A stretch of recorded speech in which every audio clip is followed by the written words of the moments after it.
My name is Butch Farabee. I'm a very proud member of Old Pueblo Archaeology's board for probably 7 or 8 years. And it's my pleasure to introduce the program and help move this program along. Um, so I have things I need to read.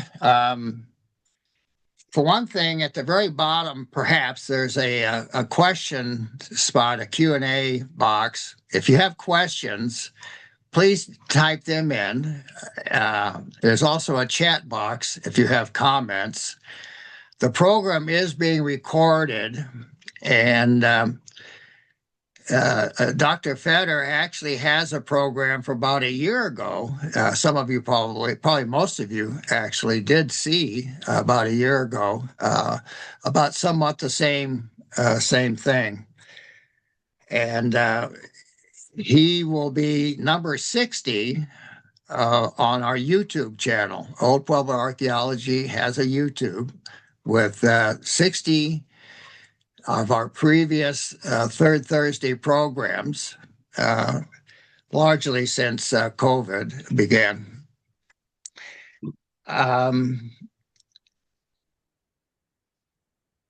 Well, at the end of our, and again, at the end, we'll take the questions and comments, et cetera, at the very end of the program so that we don't interrupt Dr. Feder,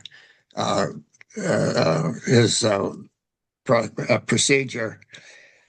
So our trusty executive director always has my back if I miss questions and chats. And so, speaking of which, our director I'm going to introduce is Alan Dart. I have the busiest retiree that I know of, and he's going to give a little introduction about Old Pueblo archaeology. So, Al, thank you, please, and go ahead. Okay, before I do, but somebody commented if you could tilt your screen a little bit so your face is a little more in the center, and I will read Old Pueblo's acknowledgement statement here. Old Pueblo Archaeology Center respectfully acknowledges that our nonprofit organization occupies and conducts our activities on land and territories of indigenous peoples. Today, Arizona is home to 22 federally recognized tribes, with Tucson being home to the Alton and the Yaqui. Committed to diversity and inclusion, Old Pueblo strives to build sustainable relationships with sovereign Native nations and indigenous communities through education offerings, partnerships, and community service. Thank you, Al. And I'm glad somebody commented about me telling the thing. You don't have to look up my nostrils anymore. So we're honored and pleased to have Dr. Feder. He's insisted I call him Ken, and who comes to us from back east, I think, like a 3-hour time difference. So he's probably up beyond his bedtime just so he can help us out here as well. I believe he lives in Connecticut, actually, right? Yes, I do.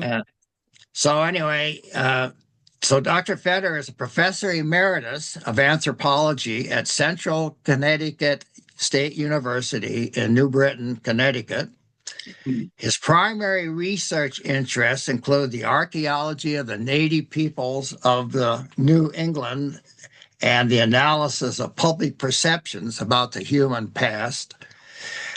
He has authored several books, Native American Archaeology in the Parks, 2023, The Past in Perspective, An Introduction to Human Prehistory, 2024, Native America, The Story of the First Peoples, 2025, and then his latest book, which you're going to hear somewhat about tonight, Frauds, Myths, and Mysteries, Science and Pseudoscience in Archaeology.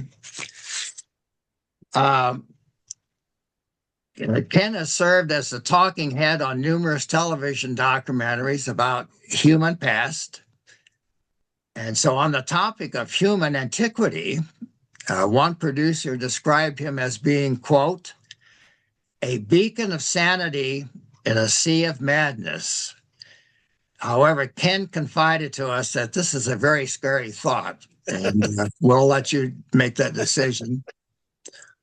Again, I mentioned that our program is being recorded. I actually asked Dr. Fetter how he came about this, and it goes way back years, I guess, and some of you will remember this book, Chariots of the Gods by Eric von Daniken, and in which I enjoyed reading actually, but Ken said that sort of gave him the impetus to start working on this as well. So anyway, Doctor, I hope I haven't embarrassed you too much. So Absolutely again, not. thank you. No, we're good. We're good, Butch. Okay, thank you. Take it away, I guess, huh? All right, all right. Hey, listen, everybody. Thank you so much for showing up to this this Zoom, this webinar, whatever we want to call it. I enjoyed very much the last year doing this, and I'm pleased that that you all are awake. But of course, most of you are probably on Arizona time. We back here, back in the East, we call this real time. So the real time is 10 o'clock. Now you have some phony baloney other thing going on, but we'll work that out as we go along. Listen, I'm very glad you're all here. Alan told me that there were like 100 some people, more than 100 people who registered for this, and maybe a lot of those people will show up. When I do a bunch of public speaking, in person and on Zooms.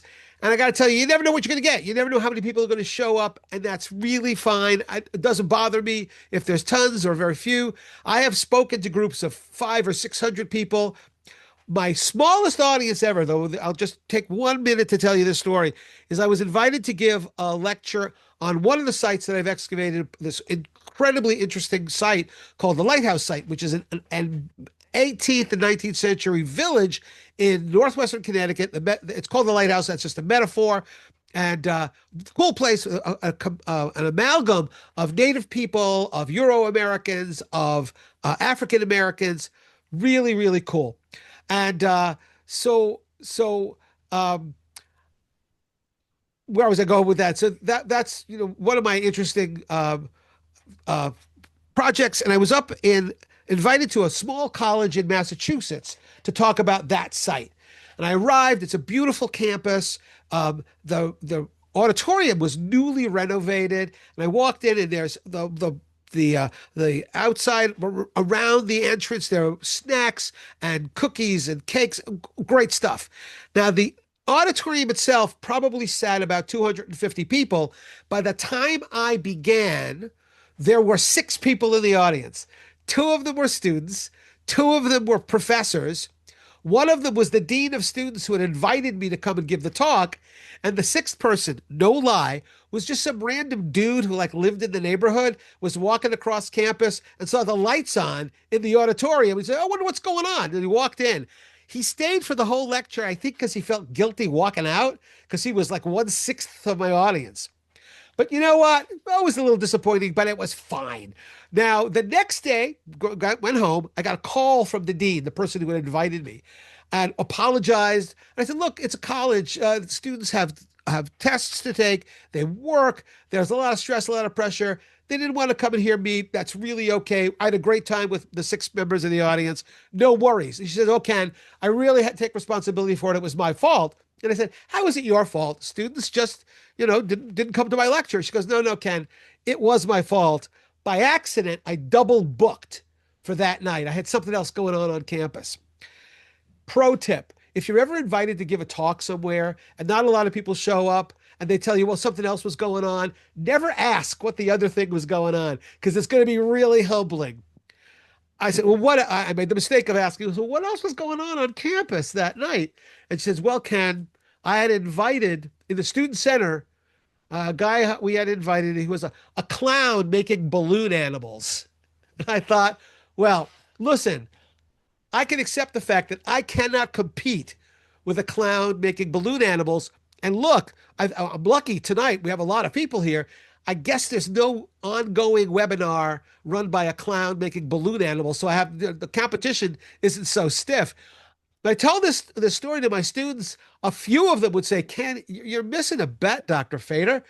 You ought to learn how to make balloon animals so you get it all covered." And then I thought, well, wow, how about archaeologically themed balloon animals? You know, like woolly mammoths and mastodons. And maybe I could expand to make Stonehenge out of balloons, or maybe the pyramids. I'm still working on that. So I won't be showing you any balloon animals tonight. What I am going to be showing you, though, is for those of you who saw me last time, rest assured, most of the examples I'll be giving you tonight of myths or frauds or fakes they're all different. There's one I'll repeat because it's just such an interesting story. And all of the ones I'm going to talk about tonight, like 99% of what I'm talking about tonight, is all centered in the Southwest. So Utah, Colorado, New Mexico, and Arizona. Yeah, I almost forgot Arizona. Can't forget Arizona because we're there. So what I'm going to do now is let me share my screen and I will start my PowerPoint. I got lots of pictures. And I usually threaten people at this point saying, listen, so the first part of my presentation should last about no more than 2.5 hours. We'll take a 15-minute break and then come back for a much shorter second half. I'm joking. I won't speak for quite that long. I promise. All right, let me share my screen. Oh my gosh, where is... Hold on. Just working on sharing my screen. Hold on. There we go. Let me... Oh, I'm going to go back and share again. Come on. The wonders of modern technology, huh? Well, that stuff happens, right? Where are we? Here we are. There we go. Okay. I now am sharing my screen. So I share that. And I'm going to go over to this. Okay, go back to slide 1. Oh, yeah, you're right. You're right.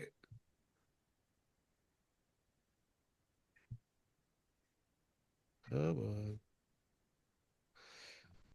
We're getting there.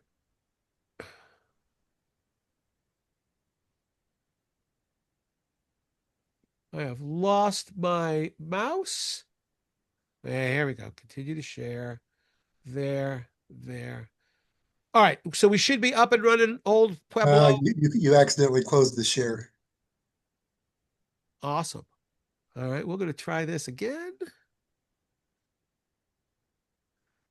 Pay no attention to the man behind the curtain.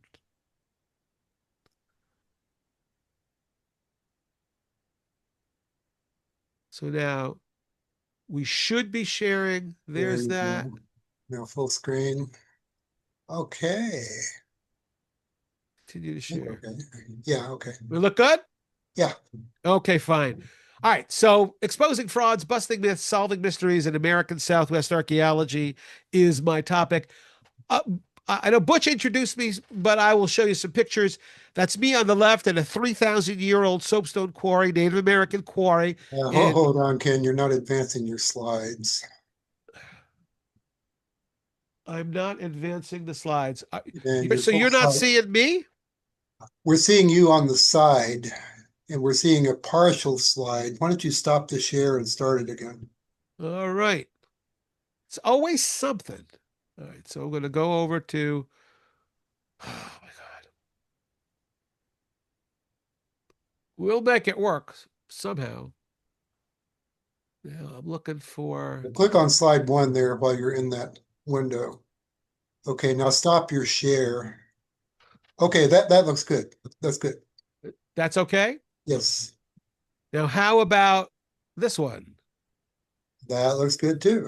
All right, cool. So there's me on the far left. That's at a 3,000-year-old Native American quarry, soapstone quarry. The next one over to the right is me photographing some rock art in Utah. And me on the right, that's me at the site I mentioned, the lighthouse site that I gave the lecture to up in Massachusetts, where people would rather see a clown making balloon animals, which is fine. The people there, those are all descendants of the people who occupied that site in the late 17 and early 1800s. So that was really cool, being in contact with them. These are all streams of my archaeology career. And Butch mentioned some of my books. That's Frauds, Myths, and Mysteries, which is sort of the topic I'll be focusing on tonight. Native American archaeology in the parks, which is one of the things that I've always tried to do, is to encourage people to go and engage directly with the archaeological record by seeing sites that are open to the public, that are protected, that are in national monuments or a part of national parks. So that's a guide to heritage sites. The Barkhamsted Lighthouse, that's the site, again, that I showed you. The last slide had me on the far right. That's the topic I was lecturing up in Massachusetts. And on the far right that actually is my latest book, Native America, Story of the First Peoples, which is a general book. It's part of a series now, edited by Eric Klein, who's an archaeologist for Princeton University Press. And mine was the first of the books published, intended for a general audience. And I'm super proud of it. And actually, I'll humble brag here. It just recently won the award for Best Popular Book in Archaeology from the Society for American Archaeology, which is the big professional organization that most archaeologists in North America are members of. So that's me. One of my themes here tonight, before I get into the specifics, is the archaeologist as the detective, or the detective as the archaeologist. In a sense, archaeology is like detective work because where detectives investigate the scene of a crime, we investigate the scene of a life. I get it, the metaphor is not perfect, but where a detective collects material evidence to figure out what happened, yesterday or last week or a month ago, archaeologists look for and recover material evidence for things that may have happened hundreds, thousands, tens of thousands, hundreds of thousands of years ago, maybe millions of years ago, depending on how far back you go. And those things that we call artifacts, detectives might call evidence. And based on what the evidence shows, we come up with explanations for what we think happened.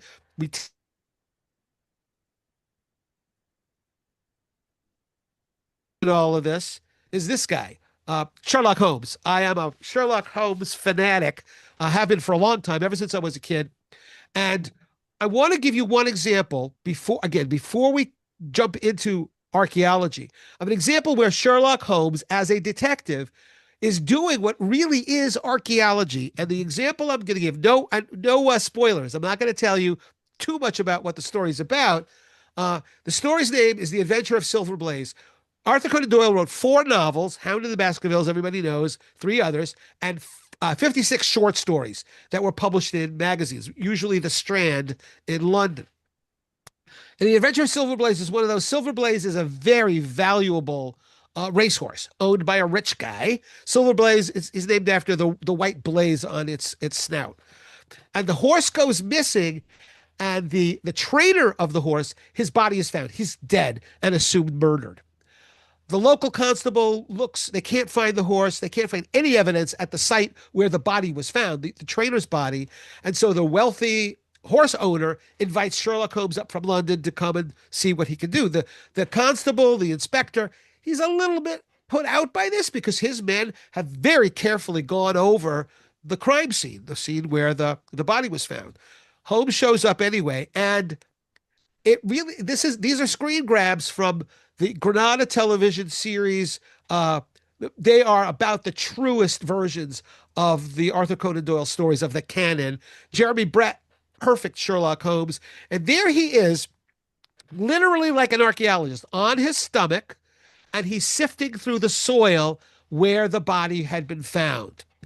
From the story itself, and these are quotes, this is Dr. Watson is, of course, he's the recorder here. So stretching himself upon his face and leaning his chin upon his hands, he made a careful study of the trampled mud in front of him. Hello, he said he. Suddenly, what's this? It was a wax vesta, half burned. That's a match head, which was so coated with mud that it looked like a little chip of wood. The inspector says, I cannot think how I came to overlook it, with an expression of annoyance. His men had gone over this. They hadn't found that little piece of evidence.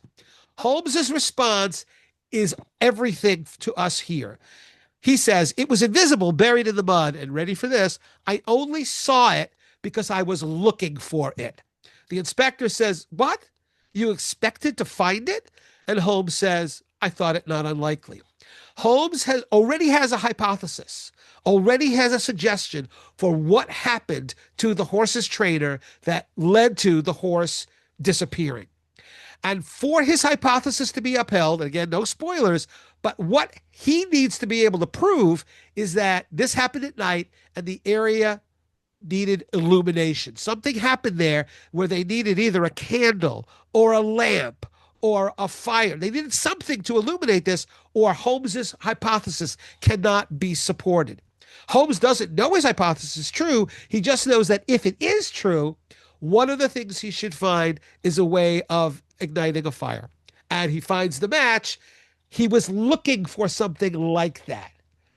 That's what archaeologists do. In the stories I'm going to tell you here, in many of them, the claims are made that an alien group of people showed up in the Southwest in deep antiquity. And maybe it's the lost tribes of Israel, or maybe it's a group of wandering Celts, or maybe it's Egyptians in Arizona, or a Martian, a Martian in Colorado.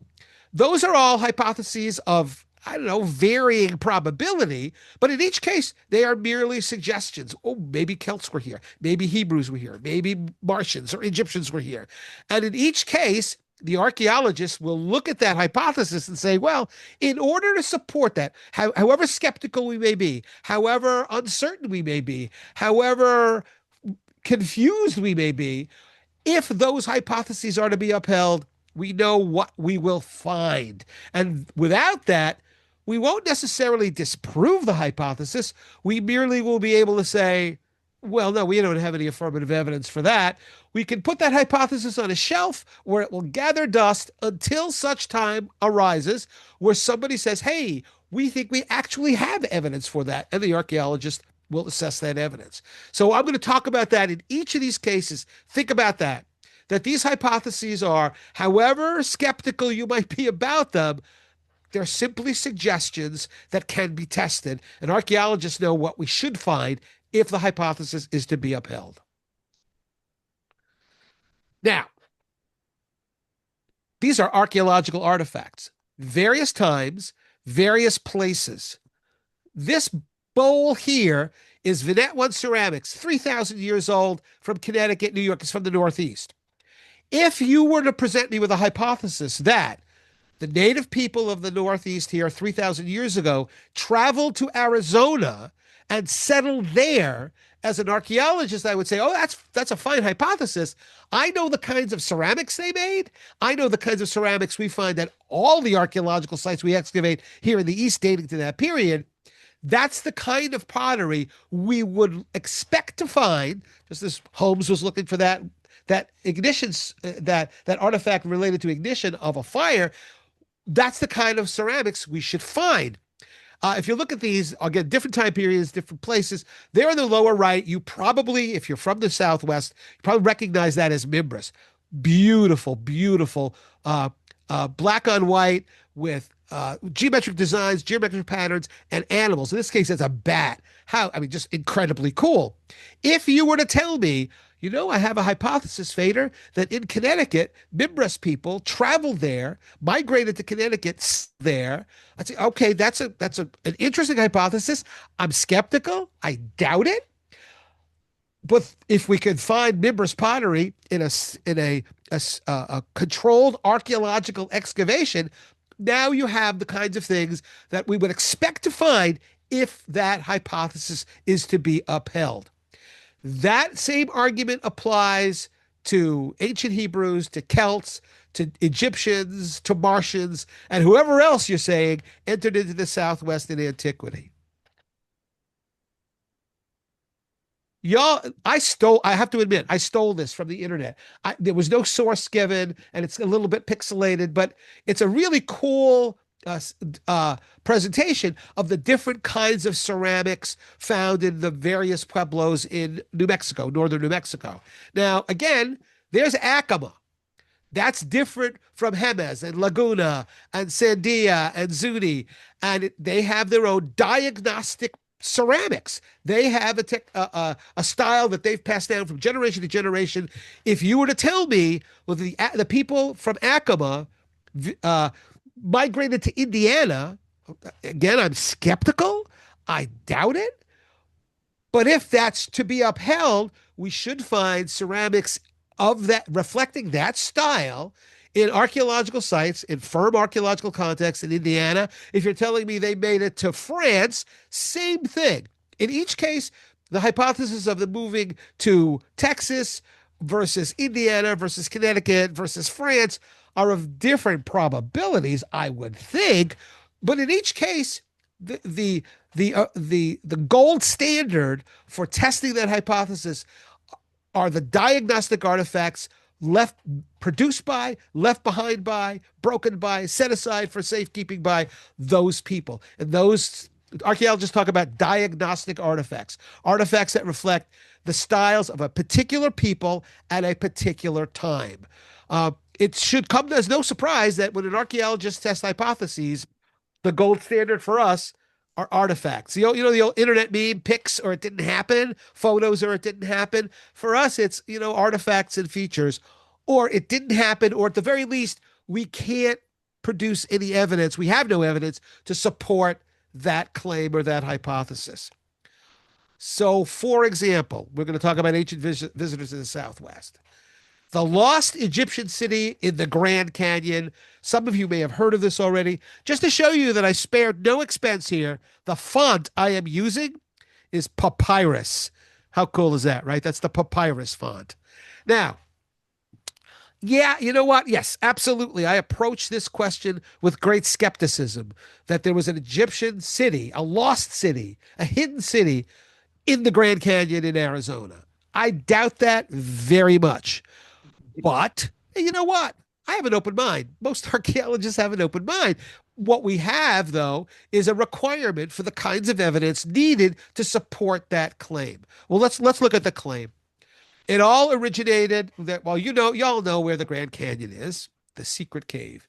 So it's the Arizona Gazette, a little local newspaper, April 5, 1909.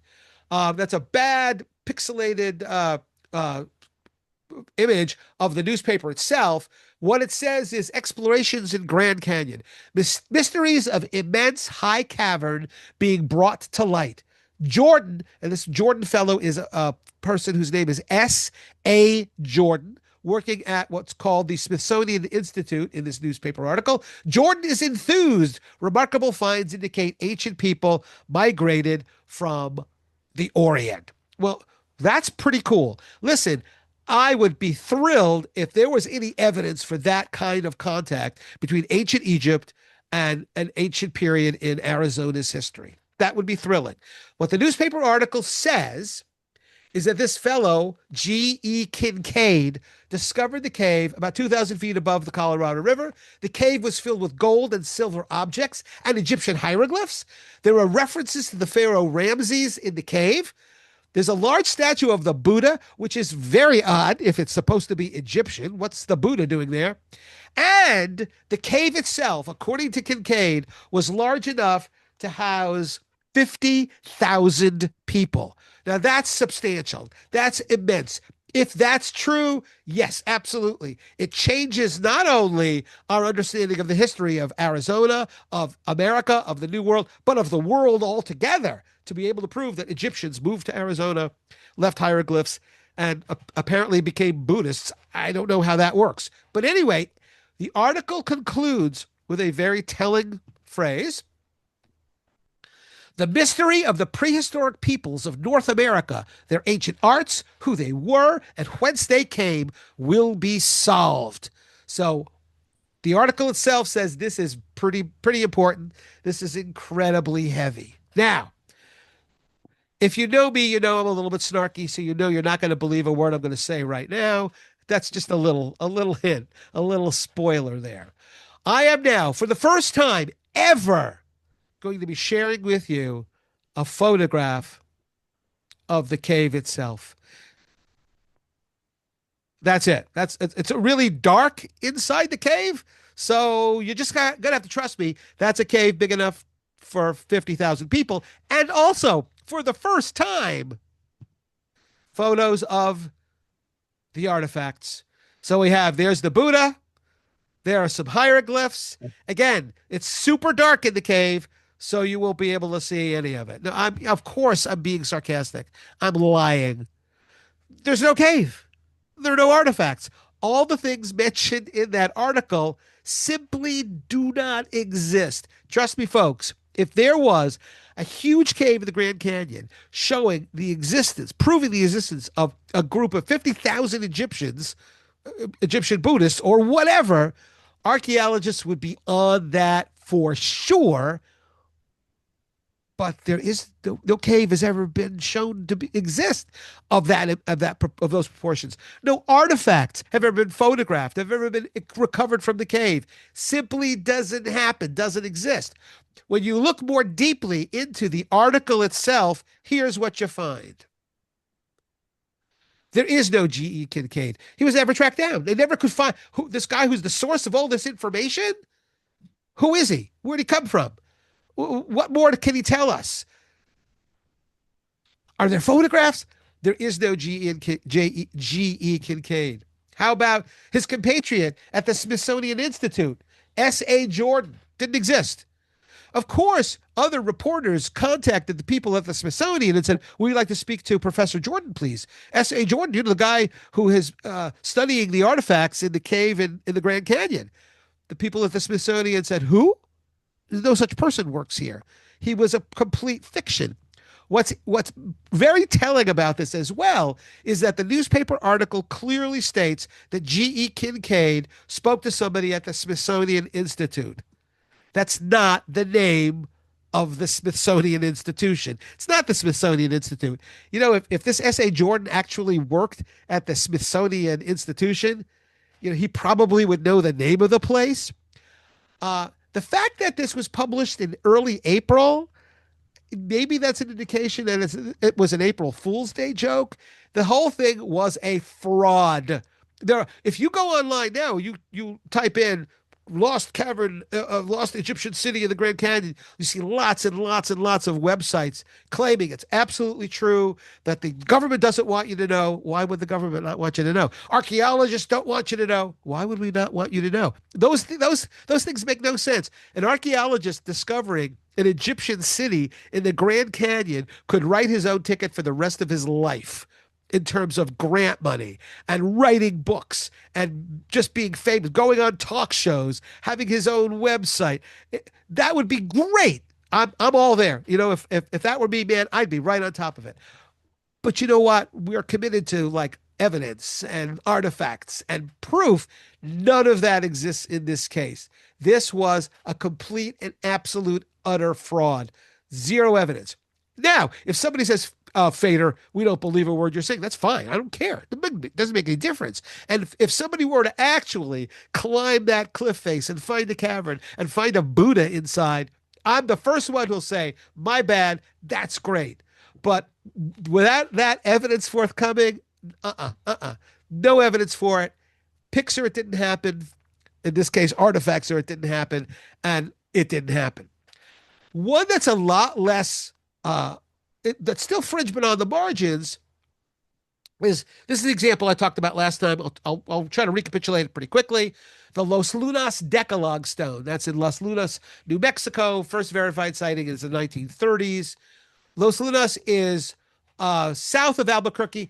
If I remember, I've been there. If I remember correctly, it's like an hour drive, something like that, give or take. Now, here's the deal. The discovery of artifacts with Hebrew writing was like a cottage industry in America in the 1700s and 1800s. During the period when scientists, geologists, archaeologists, anthropologists, historians were kind of obsessing about who are the native people of the New World, where did they come from, when did they get here, a lot of hypotheses lacking any evidence were presented. And one of those hypotheses was that the native people of the New World were members of the lost tribes of Israel. That was one hypothesis. Another hypothesis was they were from Atlantis. Another hypothesis is that, well, they were from Rome or Egypt, and on and on. But the lost tribes of Israel one really sort of fired people's imagination. And so in a number of places, artifacts were produced that are fake, that had Hebrew writing on them. The three, I will briefly mention the Newark Holy Stones in Ohio, the Bat Creek Stone in Tennessee, and in my own state, Pinnacle Mountain. Just real briefly. These two on the left are the Newark Holy Stones. The one at the far left, if you open a Hebrew Bible, you will printed in the last couple of centuries. That's the kind of Hebrew you will see there. That actually is a modern version of Hebrew. The centerpiece, the vertical one, is the Ten Commandments, but written in an appropriate, a non-anachronistic version of Hebrew. So that would be 1,000 or 1,500 years old. Those are the Ten Commandments. The guy in the center is supposed to be Moses. On the far right is the Bat Creek Stone. I don't see any way of making that into Hebrew, but there are people who say no, it's a strange or ambiguous version of Hebrew. In each case, especially with the Newark Holy Stones, archaeologists have studied them very extensively and are quite convinced that they are 19th century fakes that, again, are involved with this desire to see, to interpret Native people as being descendants of the lost tribes.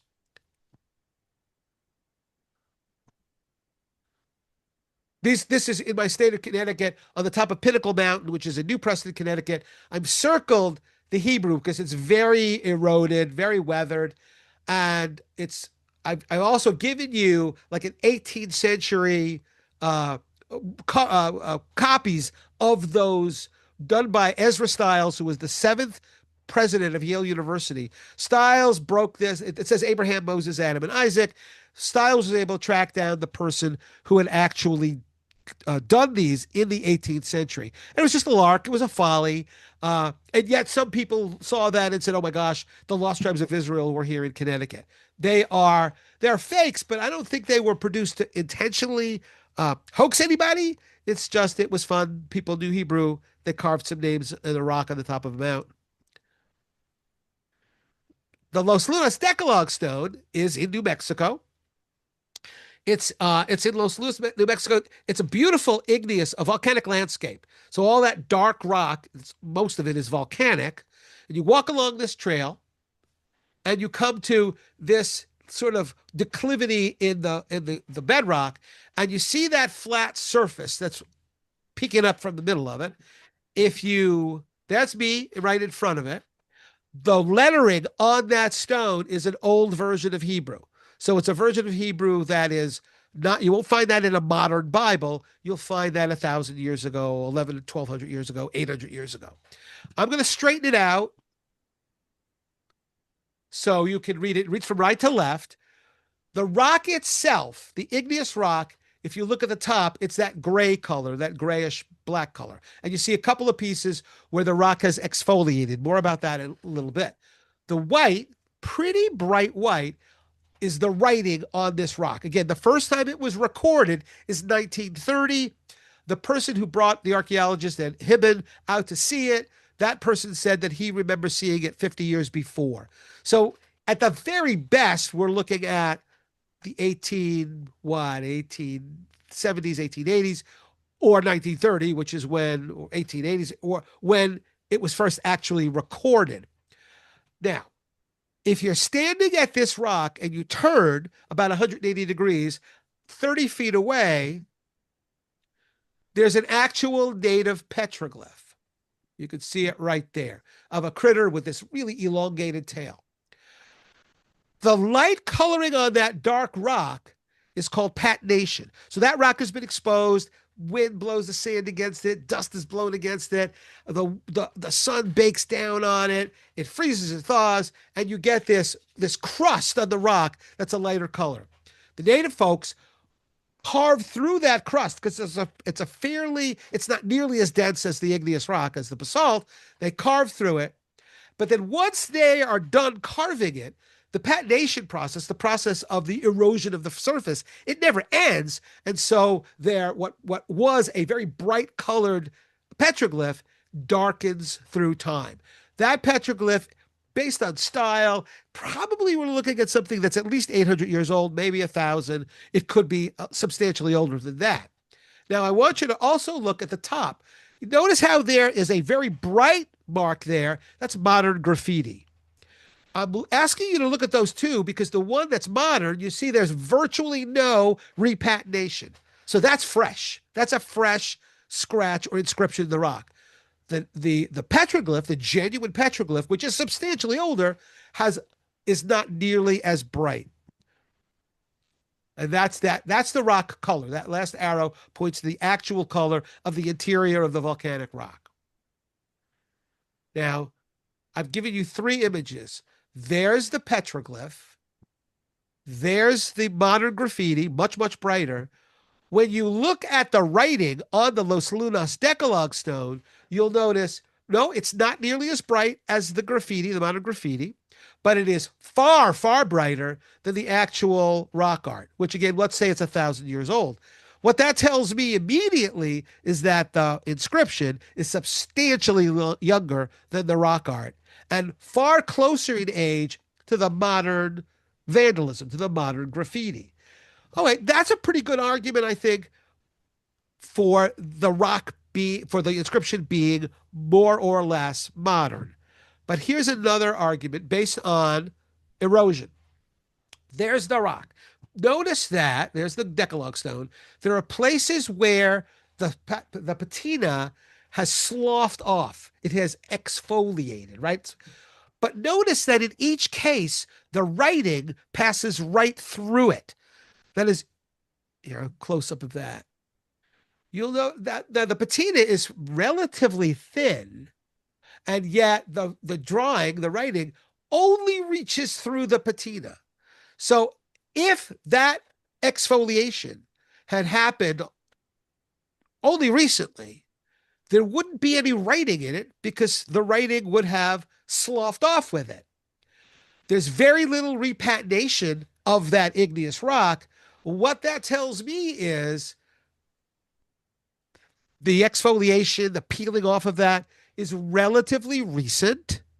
And therefore, the writing, since it goes into underneath the patination, the writing must be recent as well. Now, you add that to the fact that archaeologists have been doing work in New Mexico for a very long time, and no one has found any evidence of a Hebrew settlement anywhere near Los Lunas or Albuquerque. So Sherlock Holmes is not finding the wax vesta here at all. And when we date the rock using that geological interpretation, it's got to be fairly recent. Do I know who did it? No, I don't know who did it. But that's another issue. Crack Cave in southern Colorado. It's in the Comanche National Grassland in Picture Canyon. So it's right there. On that map, it looks like it's almost in Oklahoma, and it really is almost in Oklahoma, but it's in Colorado. It's a beautiful grassland. There's some structures there. Why it's known as Picture Canyon, this part of it, because of amazing Native American rock art. That's all 18th, 19th century. It's fairly recent stuff. These are pictographs. The one on the left is a bull. The one on the right, maybe a pig. I'm not sure. There are also petroglyphs there. So some sort of an antlered critter on the left, a human, a person, an anthropomorph. Maybe that's a bow that he's holding. These are my favorites in Picture Canyon. The one on the left is this really lovely kind of abstract horse with this beautiful, graceful neck. And the one on the right is usually described as a warrior. I don't know that's what it is, but he does hold a spear, I think in both hands. So maybe that's a warrior. That's all legit stuff. That's all great. What we also have, though, is this cave called Crack Cave. And you can notice on the left there, you probably can notice, there's a gate in front of it. They don't want people mucking around in there. And because of vandalism, unfortunately, they had to gate it off. The picture on the right, I took by putting my hand through the gate and just taking a picture with my cell phone. I didn't go in. Holly Norton, a state archaeologist in Colorado, was nice enough to pass along this photograph taken inside the cave. This is what gets all the attention. It's two vertical lines with horizontal lines coming off of it. And the claim is made by some people that this is an alphabet called Agam, which was developed in Ireland, 4th century through 9th centuries.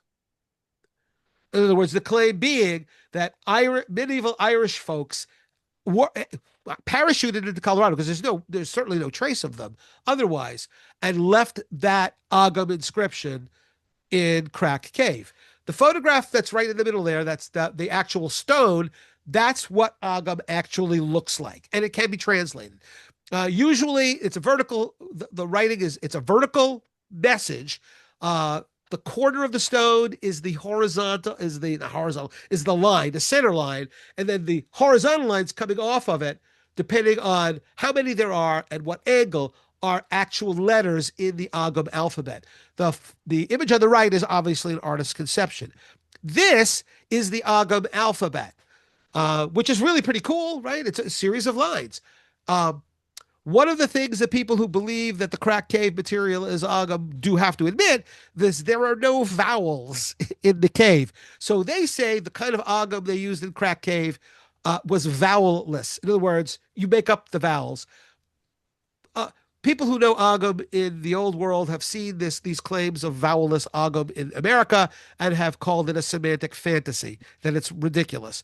There really are vowels, and if you put a string of 3 or 4 consonants together and you can make up whatever vowels you want, well, you can have it right just about anything you want it to have it to say.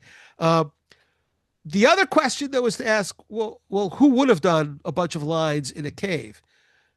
So is this Native American? And my answer to that is it certainly could be, because in rock art all over the Southwest, this is in southern Utah, Native people in the midst of petroglyph panels used a series of tally marks. Perhaps this is a calendar. Perhaps it's just simply a way of keeping track of animals, of deer, of people in the group. But this is all over. This is a common theme in Native American rock art. This is another image from southern Utah, where again, it's a horizontal line with vertical lines coming off of it. You can't translate that as Ogham. That is a Native American petroglyph. In this case, it's even a pictograph that has, again, looks like what's in Crack Cave. It's in the midst of an archaeological site. It's in the midst of a native site. There are artifacts found nearby attributable to the native people who made the rock art. There are other images on that panel that are typical Native American pictographs. So there's Occam's razor. You probably heard of. What the simplest explanation is the best. It's a version of that. Another version of that is, if you hear hoofbeats and you're in New Mexico, think horses before you think zebras, right? Horses, that's more likely what you're going to be seeing. So when we have rock art that have either paintings or incisions in the rock with horizontal and vertical lines, think horses, think Native Americans, because they certainly were doing that. We know they were doing that. So it's more probable that what we see in Crack Cave is native. In fact, in Crack Cave, there's a sign, there's wonderful signage. What you're looking at there is like an 80-foot long piece of fabric produced by Kiowa people. These are native people living in the Texas Panhandle, late 1800s, early 1900s. And it's calendar. Again, using hash marks, using tally marks. There are all kinds of interesting other pieces of rock art from the Southwest. I think the ones on the left is maybe centipedes, millipedes. The one on the right, are those bones? Hard to say. I'm pretty sure that U-shaped one, this I think is in Moab in Utah. No, this is actually Bluff, I think. That I'm pretty sure that's a millipede. And we even have other images, anthropomorphs, where the headdresses have horizontal and vertical lines. The point of all this is simply, hey, look, Native people were doing this as a regular practice. There's no need to make up a kind of alphabet without vowels to interpret what we see in Crack Cave. If you look up Crack Cave on the internet, you will find a photograph of that's not in Crack Cave. It's in Picture Canyon. It's a ways down, I don't know, a 10-minute walk away from Crack Cave. And again, it's not Ogham. It's tally marks. It may, in fact, be, it could be a calendar. I'm not sure. I don't think it's Ogham. I don't think Irish. I don't think Celts were in Picture Canyon. uh, prehistorically, or in 1,000 years ago or 500 years ago, and archaeology conducted in southern Colorado has never found a settlement, an encampment, artifacts left behind by that are diagnostic of Celts. So again, the evidence is not there to support that hypothesis. If you're interested, History Colorado. I know you're not going to write this down now, but when the thing goes onto YouTube, if you're interested in a more detailed discussion, check out that article by me in History Colorado. It's free online. There's a digital version that's for free. Tucson artifacts. We can't not talk about the Tucson artifacts if we're talking about Arizona. Tucson artifacts were discovered in Tucson on Silver Bell Road. And the story behind it is that this guy, Charles Manier, was poking through a lime kiln where they're making lime for the use in mortar for adobe. And he claims to have found 32 artifacts poking around. The artifacts were, almost all of them were made out of lead. There were crosses and there were swords. The crosses had writing on them. And ostensibly, they're interpreted as they were left behind by a colony of Roman Jews who established this colony called Calilus, probably around AD 775 in Tucson. Again, interesting hypothesis. I'm skeptical. Is there direct evidence other than these lead objects? I mean, who's got a lead sword? Are you really going to want a 50-pound sword? I think you'd be at a disadvantage. Whatever. And there is one of the crosses. Now that's Latin, and people who know Latin from the period in question, 1,300 years ago, were given photographs of this cross and asked about the legitimacy of the writing, of the epigraphy. The British Museum concluded, quote, "We all find it difficult to believe that the cross can be anything but the work of a person living not very long ago and desirous of mystifying persons. In our opinion, it cannot have any historical value." The Metropolitan Museum of Art in New York was even more obvious, quote, "crude and childish forgeries," unquote. Well, when your main argument is epigraphic, is the writing, and when experts in that epigraphy who have no dog in that hunt, they have no investment in the Tucson artifacts, when they say, this is not legit, it's not the real deal, then probably the thing's fake. Now, to his credit, Byron Cummings, very, very well-known archaeologist in the Southwest, associated with a lot of very important stuff. He was the dean of the archaeological department and director of the State Museum, University of Arizona. He was leaning towards authenticity, but as an archaeologist, he knew, as I know, as archaeologists know, and as Sherlock Holmes knows, if there was a colony, a Roman Jewish colony in the area around Tucson, 700, 800, 900 AD, you're going to find their camp. You're going to find their village. You're going to find artifacts, objects that directly reflect their culture, their technology, the raw materials they use, the styles that they used. And Cummings, in fact, admits in December of 1925, quote, "It is strange that no human bones were found with these articles. What must be done is what we are planning to do. I have promised to make further excavations in a systematic manner after the holidays. I will try to find their campsite, the campsite of the people who had these artifacts. Apparently, their weapons and crosses were washed down a slope in times of flood. And I think a campsite will be found nearby where they were washed from." That campsite was searched for. It was not found. It wasn't found because it doesn't exist. The artifacts, again, by the way, you want to know, if you need a motive for this, the Manier and a partner he had offered to sell the whole lot to the Museum of Arizona for something like $16,000. $16,000 at the time in question translates to a very, very, very big payday. So the fact that a lot of money was involved at least gives us a hint of what was the motive behind it. Now, I'm sure you all have heard of Easter eggs that, you look at a software package or you look at a video game and there's some hidden message in there. You go, that's an Easter egg. There's something similar like that at Disney World, Disneyland, where you have hidden Mickeys and these whimsically placed little schematic images of Mickey's head with ears and the mouth. And you're supposed to say, oh, look, it's a hidden Mickey. Well, hidden Mickey or Easter egg, I think that ultimately there was a message here in one of the swords. Now, here's one of the lead swords. Again, it's like 40 pounds. You're gonna fight with a 40-pound sword.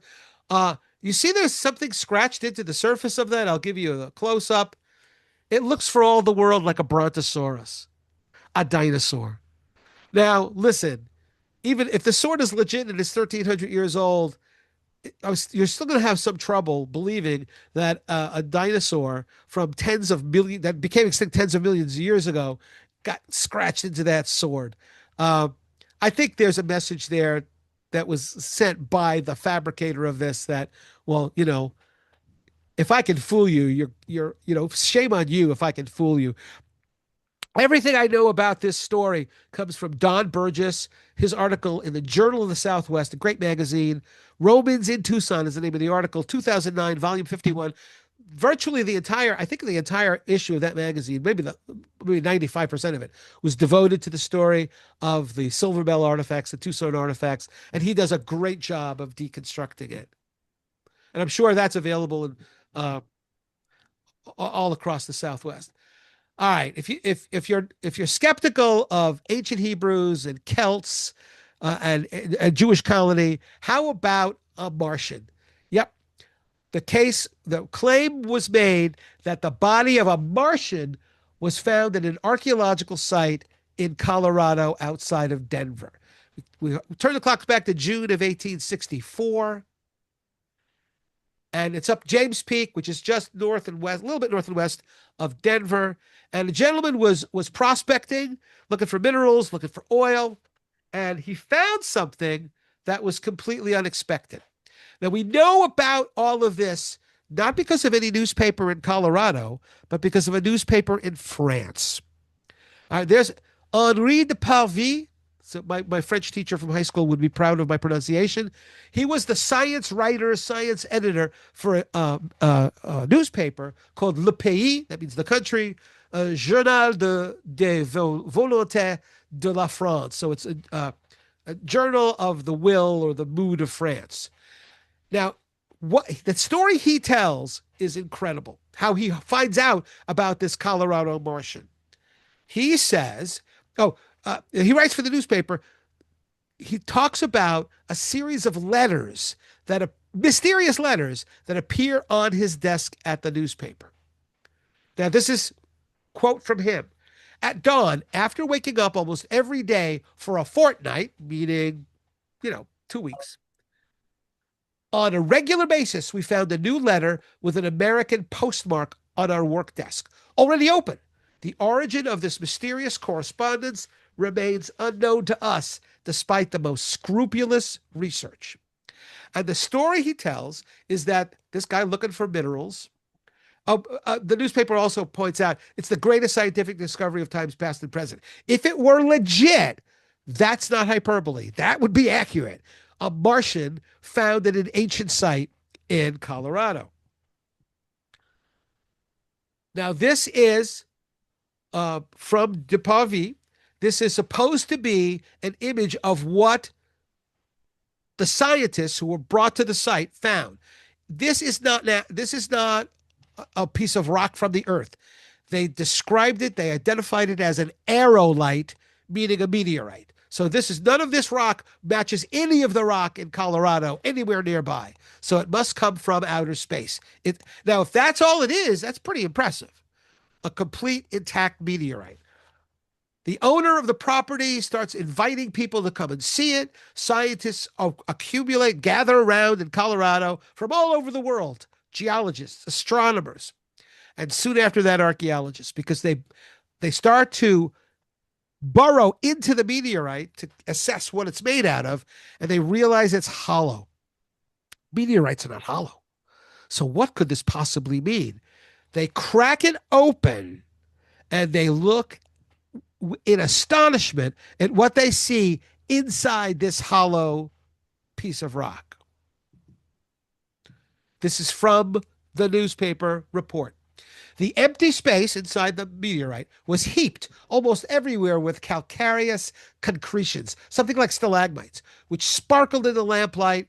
In the center, a human form of short stature, seemingly enveloped in a calcareous shroud, was clearly visible. He was lying down, fully extended, and measured scarcely 4 feet in height. The geologists all said, this meteorite landed in Colorado hundreds of thousands of years ago, very, very long ago. And yet inside of it is a creature that looks sort of human. Here is the drawing that appeared in the paper. So you see there in the middle, you've got some sort of a creature. Looks semi-human. He's got shoulders, he's got arms. His fingers are far too long. His feet have only 4 toes. And most telling is the face, which instead of a round cranium and a flat face, the face kind of comes to a point. And where the nose should be, there's a trunk. Clearly not a human being. Now, the scientists are absolutely thrilled by this. De Pavie, knowing that this is the greatest scientific discovery of all time, only publishes 2 of the letters. There are 11 more, and then one more after that. There are like 13 altogether. And he withholds those for publication in a book. And he publishes the book. We'll talk about that in a little bit. So here is this individual. Where is he from? He's not from Earth. That's not an Earth creature. In the same meteorite, aerolite, they find amphora. That's one there on the right, so like a vase. They find various metals, sticks, rods made out of metal, and they find an inscription. And they can't read it, but there are images on the inscription that the scientists pore over, and from it, they come to a conclusion as to the source of this dude. Just a little sidebar. You may or may not recognize that the Pioneer spacecraft sent up by us decades ago. These are the Pioneer 1, Pioneer 2 are outside of the solar system at this point. When Carl Sagan and the other folks at NASA were designing this, they came up with this kind of whimsical idea. Well, who knows? It'll take thousands and thousands, hundreds of thousands of years for this thing to enter some other solar system. We'll all be long gone, but maybe there'll be some intelligent life there. They'll find this. Let's leave them a message. Now, they're not going to understand our languages, but if we show them images, they will figure out, my goodness, we're not alone in the universe. There at least was, at some point in the past, another intelligent life form making spacecraft. This is what that image looks like. Oh, yeah, 2 naked people. That was actually controversial at the time. Now, why are they naked? Well, because clothes would kind of mask what we are. There were people who complained, well, they're 2 white people. Oh, yeah, maybe they are. More for our purposes, more important. The rest of the images are images that reflect something in kind of what was expected to be universal math, constants, hydrogen atoms, and at the bottom, it's a schematic of the solar system. So in other words, we come from here. The sun is to the left. Then you see going to the right, Mercury, Venus, and then you see a little circle. That's the Earth. And what the scientists were indicating to whoever is going to read this, in however distant the future is, that line is connecting that planet, that circle, to a schematic of the spacecraft. We're from here. We're the 3rd planet from that sun. Fascinating, right? Well, here's the deal. That was the 1970s. The deal is 140 years earlier, Henri de Pavie says the critter who produced that aerolite, the guy buried in there, left us a similar message, right? There's spacecraft. Now, this is from the book, that de Parvis published like 6 months after the newspaper articles started appearing in the paper. And you see they've got this large slab that's part of the site. And you'll note that in the upper right is a schematic of the solar system. The sun, there's the Earth. And notice there's this huge planet, comparatively large. According to the reports that de Parvis published, the scientists decided that the reason it was big is not because it's really physically large, it's because the people were telling us where they're from, that it was the most important planet. They're from Mars. Thus, the conclusion was reached that they had in their possession, as the title of the book he published months after the newspaper articles, un habitant de la planète Mars, an inhabitant of the planet Mars. And there on the bottom is an image of the guy in his sarcophagus, another one of his compatriots walking by, and some animals that apparently live on Mars. Now, the funniest part, the most bizarre part of this is that you're not going to find any newspaper in Colorado talking about this. It's only this newspaper in France. Now, de Parvis tells us, as you're reading through the book, as you get towards the end, the 11th and 12th out of 13 communications, the decision was made by the scientists assembled in Colorado to split everything apart, excavate everything, and send it to various research institutes and museums all across the world. This is the most important archaeological discovery ever made, the most important scientific discovery ever made. We should share it with the world. France was supposed to get the body, not surprising. I think in New York they were going to get the schematic drawing of the solar system, and on and on. But then we have this very clearly. There are complaints being filed by all of these museums, according to Henri, that nobody's getting it. The stuff was sent in late December, early January. It should have arrived in a couple of months, and nobody received anything. And then at the end of the book is an epilogue, the last letter sent from the New World, from America. And de Parvis sounds either like he's had a nervous breakdown, or he has pulled off an incredibly elaborate hoax. De Parvis reads the last letter, and he looks at the signature, and he says, this is in the book, my signature, my own signature. No doubt about it. This letter, have I then written it myself? The ink is still fresh. What about my American correspondent, though? Remember, de Parvis is in France the whole time. He's getting these letters from America, but the letter is signed by him. How is that possible? I must have been my own correspondent for 6 months. All the letters must be from me to myself. What? Unknown to myself, I must have written to myself by night what I read by day. Come on, that's impossible. I'm dreaming. And that's where he ends. The last thing that's mentioned at the end of that letter is the date. April 1st, 1865. It was an April Fool's Day joke, and it had a lot of people fooled. There's no Martian in Colorado. I'm sorry. There's no Santa Claus. Oh, should I have said that? There are no Celts in Colorado. There are no Egyptians in Arizona. There's no Roman Jewish colony, and there are no Martians in Colorado. Let's get back to Arizona. That's another article also in Colorado history, free, digital. When this goes on YouTube, you have the time to write down that link or click the link. Y'all know Sedona. I love Sedona. Yeah, it's too crowded. Two places that I love in Sedona are Hononki and Pulaski. Those are cliff dwellings administered by, I can't remember I think those are Forest Service. I don't think they're BLM, but in any event, they're federally protected and preserved and open to the public. Beautiful little cliff dwellings. The first one was Pulaski. Here's Hononki.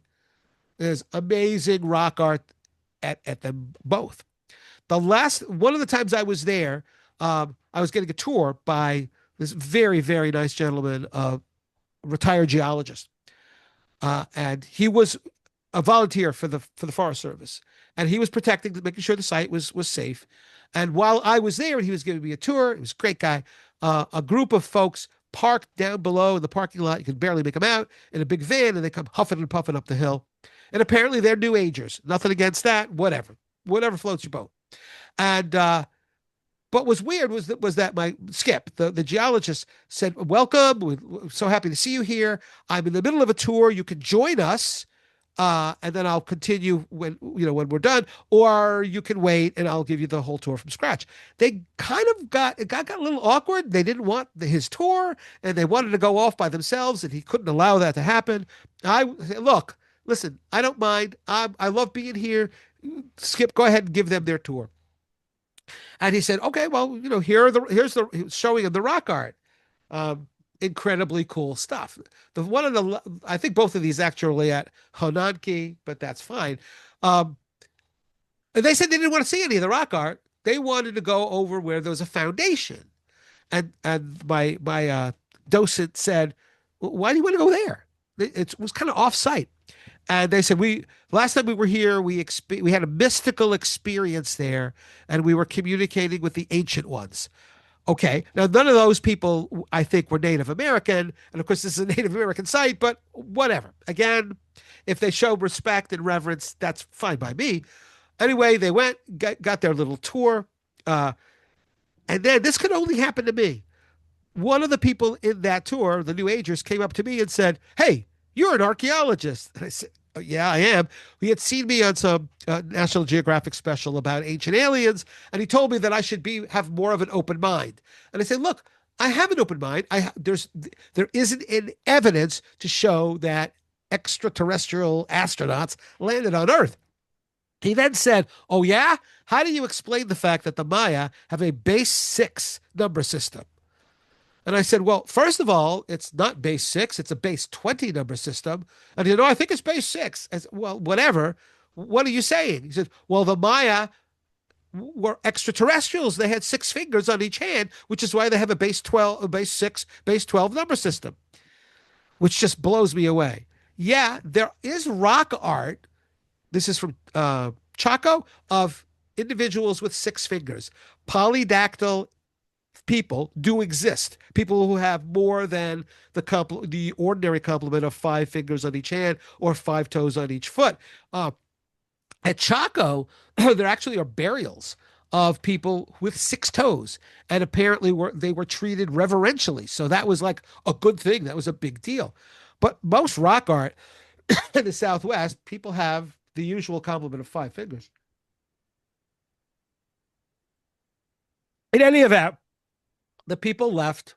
In fact, this is at a site right nearby to Palatka. So those are a couple of human handprints, 5 fingers. When the people left, my geology friend came over and was laughing. And I said, "Well, what's funny?" He goes, "Well, the funny thing is, they wanted to communicate with the ancient ones, where, I mean, the site is all about the Aboriginal people, the indigenous people of Arizona. They're right here. And they wanted to go over there by that foundation." And I said, "Yeah, well, what's that foundation?" That foundation was built by a white guy in the 1920s. He says, "Yeah, that's some guy, settler guy, who built that. I don't see how they're going to communicate with the ancient ones there." And I said, "Well, maybe their hearts are in the right place, but no, there are no sites in Arizona where there's evidence of extraterrestrial astronauts." I think my final example is missing in Mesa Verde. This is another bizarre claim made about the archaeology and the indigenous people of the Southwest. And this is another one of those, this can only happen to me. So you all know where Mesa Verde is, up in Colorado. Cliff Palace, spectacular. Balcony house, amazing. The whole place. It's no wonder it's on the World Heritage List. It's up there with the pyramids of Egypt and the Taj Mahal and the Great Wall of China, Chaco Canyon and Mesa Verde, absolutely, along with Cahokia and the Hopewell Ceremonial Complex and Poverty Point. internationally significant and important places. Well, I've been to Mesa Verde several times. 2 times ago was June the 9th, 2018. That date is important. And so me, my wife, and I have a couple of adult sons and I have 2 young daughters. So in 2018, our daughter Molly was not quite a year old. She's 11 months. And there's Jen, my wife Jen, who was just went into beast mode, and she was going to see the petroglyphs. There's one panel of relatively easily accessible rock art in Mesa Verde, Petroglyph Point, and so there's little Molly. You can see her in the carrier. Uh, I would have left Molly on the trailhead. I wouldn't have been able to carry her up there, but Jen did great. Beautiful views. It's a 2.5 mile or thereabouts round trip hike. For those of us who live at sea level, it's a little bit of a challenge because, it's 7,000 feet. And there's Jen on the trail. The trail is not treacherous, but you're in the wilderness. You're at elevation. You got to be careful. If you make a mistake, things can turn out badly for you.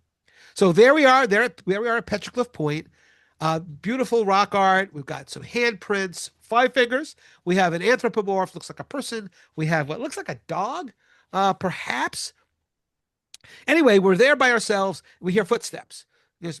I'm paranoid, so I'm thinking, do they have mountain lions up here? But it was a person. It was a guy a middle-aged guy with a backpack and a walking stick. And we chatted amicably. And he asked, are you here for the petroglyphs? And we said, well, yeah, it's Petroglyph Point. That's what we're here for.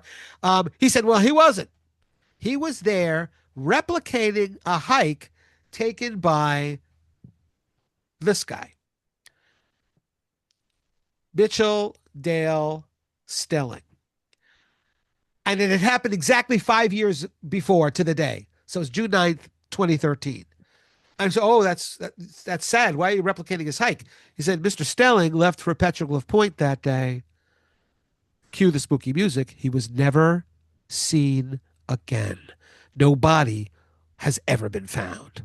And I said, oh, wow. I'm an insufferable rationalist. I said, well, the trail is moderately strenuous. And if you take if you're not careful, you could fall. If you are a little bit too adventurous, you might go off trail and get lost.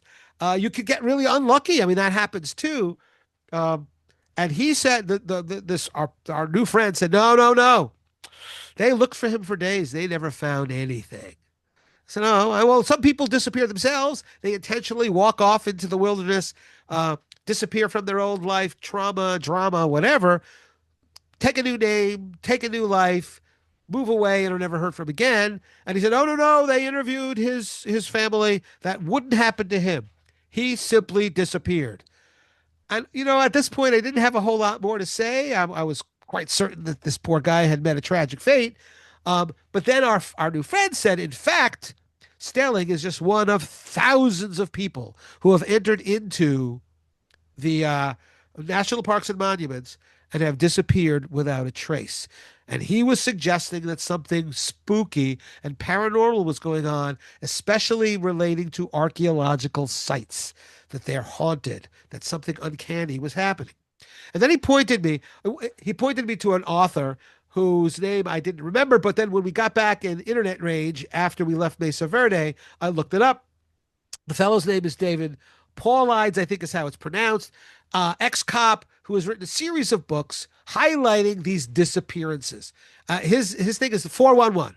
These are the people who went missing in national parks. He's got a listing of where people have disappeared from. And this is just a sample of those who he claims have disappeared without a trace: Arizona, New Mexico, Utah, and Colorado.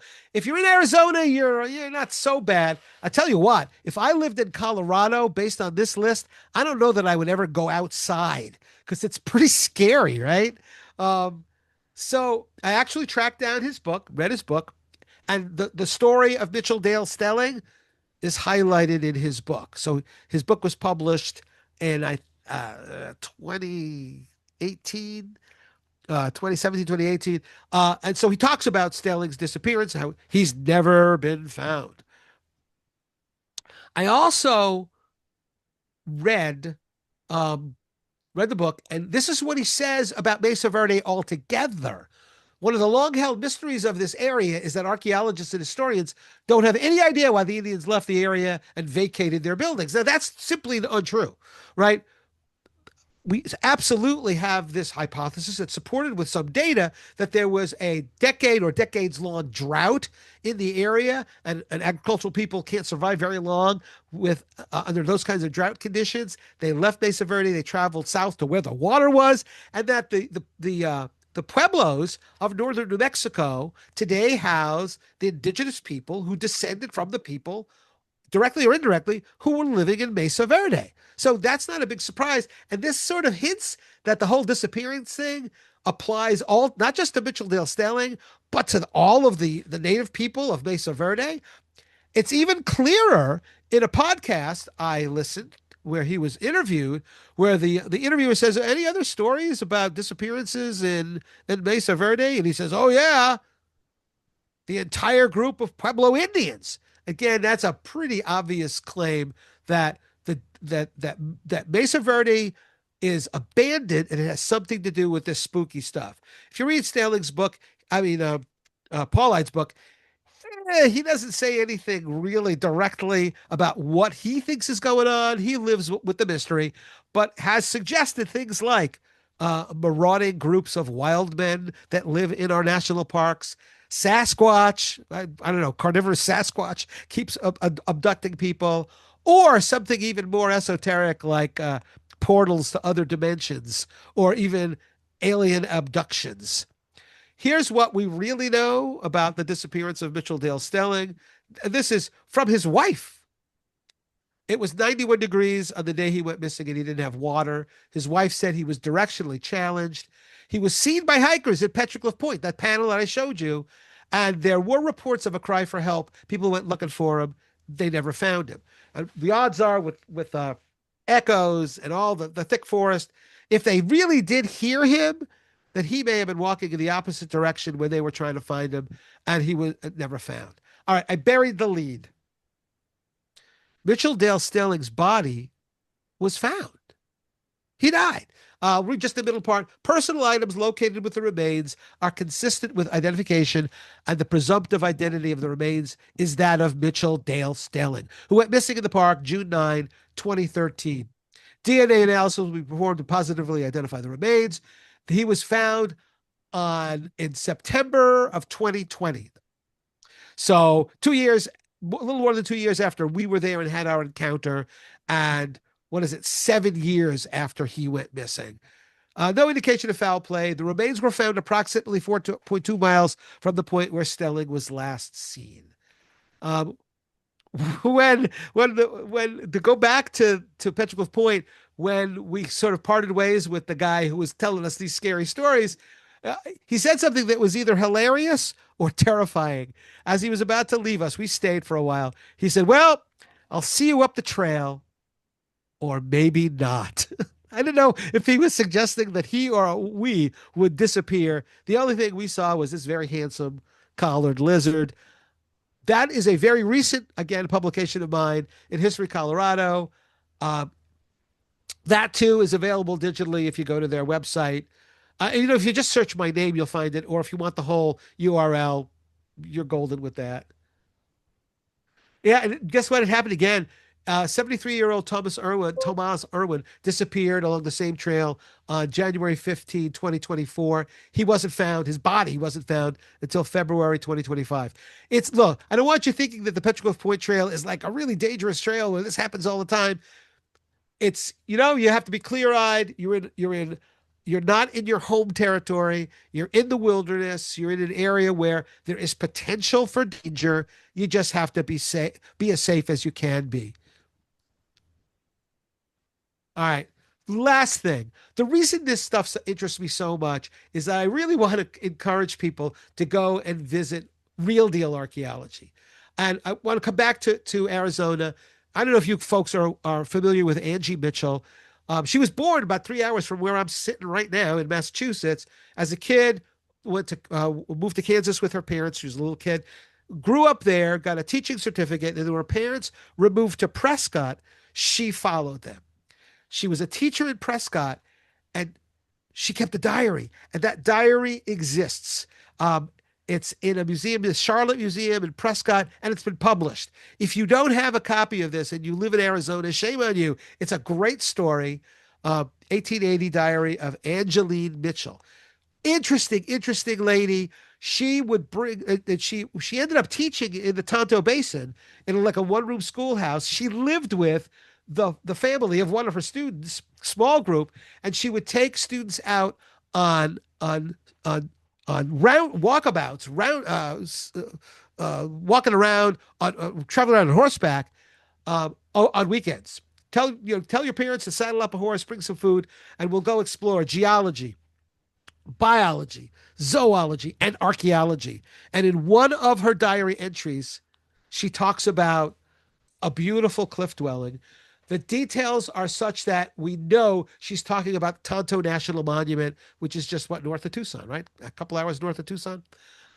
Beautiful place, a kind of a double decker kind of a deal. I was there a couple of years ago. It's gorgeous. And she talks about overnighting in one of the cliff dwellings. And in her diary, for a woman who's just in her 20s, and it's the 1880s, and we think of people maybe not being as aware, as culturally sensitive. She was amazing. This is from her diary. It seems strange to be chatting and laughing so gaily in a house built unknown centuries ago by people unlike us in appearance, but who had known joy and grief, pleasure and pain, same as our race of today knows them, and who had laughed, cried, sung, danced, married and died, mourned or rejoiced their lives away in this once populous town or castle or whatever one would call it. It made an uncanny feeling come over us as we rested till moonrise and talked of this long dead people and the little we knew concerning them. By and by, the moon rose and softened the marks of time on the scarred, weather-stained cliff dwellings till it was beautiful. Now, that's a non-native person making that connection, seeing an archaeological site and saying, they are different from us in some ways, but fundamentally, this is us. These are human beings who are just like us. They laughed, they loved, they lived their lives here, they raised their kids here, they sung, they danced, and they died here. And that connection is stronger than any difference. That's what a non-native person says. For native people, they have the last word. The affiliated Pueblo Committee about Bandelier National Monument, which is in New Mexico, talking about an archaeological site, Bandelier. Spiritually, our ancestors still live here at Bandelier. You see reminders of their presence here, their homes, their kivas, and their petroglyphs. As you walk in their footsteps, we value the earth beneath you and show everything the same respect we do when we revisit this sacred place. Zuni elders, Zuni living in New Mexico, travel to the Grand Canyon, which they consider their origin place, their place of emergence. And they make a pilgrimage there every year. They talk about seeing archaeological sites along the way, campsites, villages, rock art. And they say, this one elder is quoted saying, our ancestors are still here. They never really abandoned the houses they lived in. There will always be a spiritual presence in them.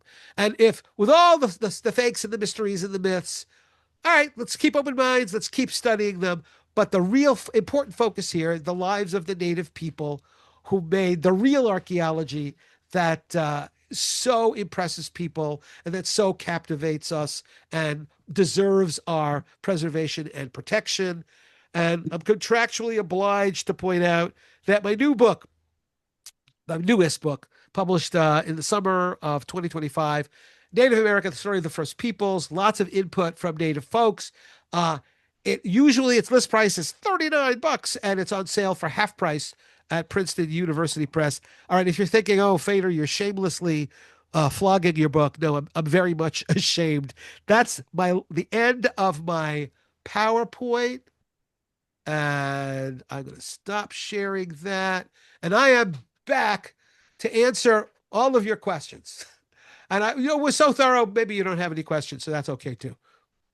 Okay, Ken, this is Butch. I don't think I can find out how to put myself back up on video, but I can. Can you hear me okay, though? I can hear you and I can see you fine. We can see you now, too. Oh, you can? Okay. Absolutely. Okay. I'm sorry. Well, before we get into the Q&A and maybe the comment periods, I'd like to have Al give us a little information about Old Pueblo Archaeology Center first. Absolutely. Okay, Al? Yeah, let me get my PowerPoint file open here. Hang on a sec.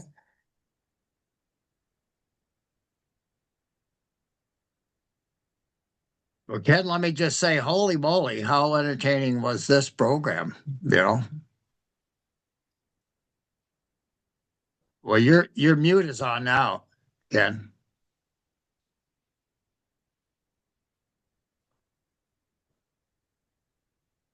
Oh, can't hear you. There you go. There you go. Butch, thank you, thank you, thank you. That's, I mean, I kind of live for that stuff. If I can communicate people in an entertaining way and they enjoy it, that's everything for me. You must have been a really big hit with your students. I can tell you that. So Al, do you want Oh, to go thank you. ahead though? Yeah. Yeah, let me see if I can show my PowerPoint file kind of by proxy here. It's on another server here. First of all, Old Pueblo Archaeology Center's mission is to educate children and adults about archaeology and other cultures, to foster preservation of archaeological and historical sites, and to develop a lifelong concern for the importance of non-renewable resources and traditional cultures. Can you all see my screen now? Yes, Okay. I can anyway. All right. So some ways we implement our mission. First of all, we offer educational tours. Um, Maybe some of the places that Ken mentioned in his talk. Some of the tours we have lined up here, there's one on June 6th to some of the historic Sonoran row houses in downtown Tucson. And this is on the same block as the Tucson Museum of Art. So part of the tour will focus on these Sonoran row houses. The second part of the tour will be going into the museum to see one of their galleries on ancestral Hopi pottery. Um, on September 22nd, I'll be leading a tour to Los Morteros, Hohokam Village, which is a fairly large village site in the Marana, Arizona, and to the Picture Rocks petroglyph sites, where if it's a sunny day, you will be able to get to see a sun dagger like this actually form in action on the spring equinox. Um, in October, I'll be offering a tour to the Yumawash Hohokam Village site and the Bahorka Zagari Ranch archaeological sites, which are also in Marana. And then in November, Dr. Andy Christensen, an archaeologist, will be leading a tour to a couple of the Prescott area site, Prescott culture sites in Prescott Valley, Arizona, and we'll also visit the Museum of Indigenous People on that tour. So if you want to get more information on those, you can find it on our website, oldpueblo.org, or you can email us at that address here, info@oldpueblo.org. We also offer classes and workshops. I just started a 14-session class on the ancient Mogollon culture of the U.S. Southwest, and we're only 2 sessions into it, so we can still take registrants for that. I record every session, so I can provide the video recordings of the previous 2 sessions we've had if you get in late. This fall, in June, I'll be offering a 5-session course on Tuesday evenings on Hohokam pottery wares and types. It's an introduction to Hohokam pottery, and you can see it's actually quite varied just from this little teaser here. In the fall, I'll be offering an online course on the Hohokam culture of Southern Arizona. This will be on Wednesday evenings from 6:30 to 8:30 p.m. Arizona time. I know that's tough for some of our class members who are on the East Coast, who we do actually have some in our current class going. But if you're on Arizona or Pacific time, it'd be 6:30 p.m. We also offer craft classes. We have a arrowhead making and flint knapping workshop coming up in October. Again, you can find information about that at our website or by emailing us at this info@oldpueblo.org address. We have other things online. We publish a quarterly newsletter called Old Pueblo Archaeology. Each issue has at least 1 or 2 articles about specific topics in the Southwest. And we also include listings of some of our activities coming up in each issue. We also offer a service where if you are on our emailing list, we send out emails twice a month about upcoming activities throughout the Southwest, not just Old Pueblo Archaeology Center. So some of these lists, if you were to actually print them out, they run about 25 to 30 pages long with colored illustrations in them. So you can get on our emailing list again by going to our website or emailing us at that info@oldpueblo.org address. Or you can subscribe directly by going to our homepage here and just scrolling down and find the subscribe section here and putting in your name and email address. Our upcoming third Thursday Food for Thought presentations. The next one coming up in June is titled The American Upper Paleolithic and Evidence from the Galt Archaeological Site. The Galt site is in Texas, Central Texas, and it's by archaeologist Clark Warnke, PhD.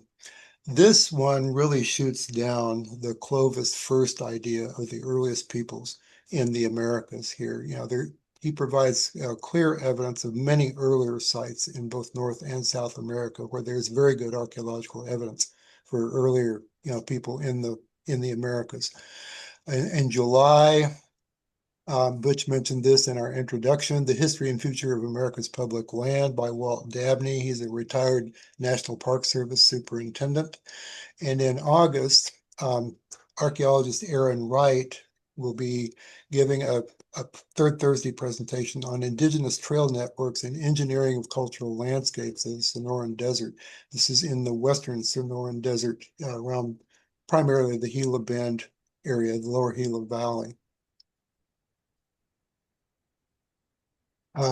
Butch mentioned and Ken mentioned also, we have a YouTube channel. These are our most recent videos, but if you look up Old Pueblo Archaeology YouTube, just Google that. You can find like the latest 20 videos listed here, but if you click on that website and add /videos at the end, you can find all 59 of the videos that we have online. So these are just the most recent 6 that we have. And as Butch mentioned, Ken's video of this presentation tonight will be number 60. Good milestone. We spend most of our resources on children's education. We have a simulated archaeological dig site at our facility in Tucson, where we bring whole classrooms of kids in to participate in a simulated excavation of a replica Hohokam site to teach them about archaeological methods and the scientific method and about native cultures in the Southwest. So most of our revenues go to this program, and this is why we are always looking for donations and memberships. We actually do have a membership support program, but we're always willing to accept donations. So if you could check that out, we would very much appreciate it. So this is kind of a pass the hat message. We're always looking for additional funding for our programs, and you can make a donation by going to our website, by donating on PayPal, or I'll put some websites in the chat here from this slide where you can find a number of things for Old Pueblo. So with that, let me see if I can stop my share here and we can go to a Q&A. Well, thank you, Al. And there aren't too many questions here. Can I chime in here for a minute? Yes, please. Yeah. Thanks. I've tried to read down all of the comments. Oh, First, okay. Al, I want to thank you very much for the links that you've provided. If you haven't all checked out the list, the bunch of comments that Al made. So there's a link to the Tucson artifacts, to the Don Burgess article. There's a link to the Henri de Parvis, his website, his Wikipedia page. So those are really useful if you want to know more about those specific things. I also, just a blanket thank you for everybody who commented. There's some very, very kind things that you said, nice things that I genuinely appreciate it. The one question, somebody asked why the emphasis on lost tribes. I'm not sure if you meant why did I emphasize the lost tribes, or why were people historically emphasizing the lost tribes. And kind of one answers the other. That, again, it was in the 1700s and 1800s, there was a huge controversy about the source of Native Americans. And essentially, if you had a biblical framework, the Indians, the native people, had to be descended from Adam and Eve. And then there's a bottleneck because everybody except for Noah and his family dies off. So they have to be the descendants of Noah, Noah's 3 sons, their 3 wives. The thing is, before the Native Americans were encountered by Western Europeans, by the English, by the Spanish, they thought they had it figured out. There are 3 sons of Noah: white race, black race, Asian race. When Native Americans were discovered, that became a big problem because there was no 4th son. Where did this 4th race come from? And so there was lots of speculation. And for historical reasons, for many people, the most obvious answer would be, it's got to be from the lost tribes of Israel. They were an obvious target because, hey, wait, there are like a dozen tribes of Israel. There are only 2 left. The 10 went someplace. It was a real mystery where they ended up. We now know that it was intermarriage and conversion and whatever, but that was kind of an easy solution, and which is why then there was all this emphasis on looking for evidence in the New World. There are no artifacts in the New World of campsites or village sites that clearly were diagnostic of ancient Israelites, and so an inscription with Hebrew was something obvious. And since a lot of people at least recognized Hebrew, it was a relatively easy thing to produce. And so that's why I think that's very common. The reason I emphasized it is because so many of these claims of, well, these ancient people came to the New World revolve around those fake Hebrew artifacts.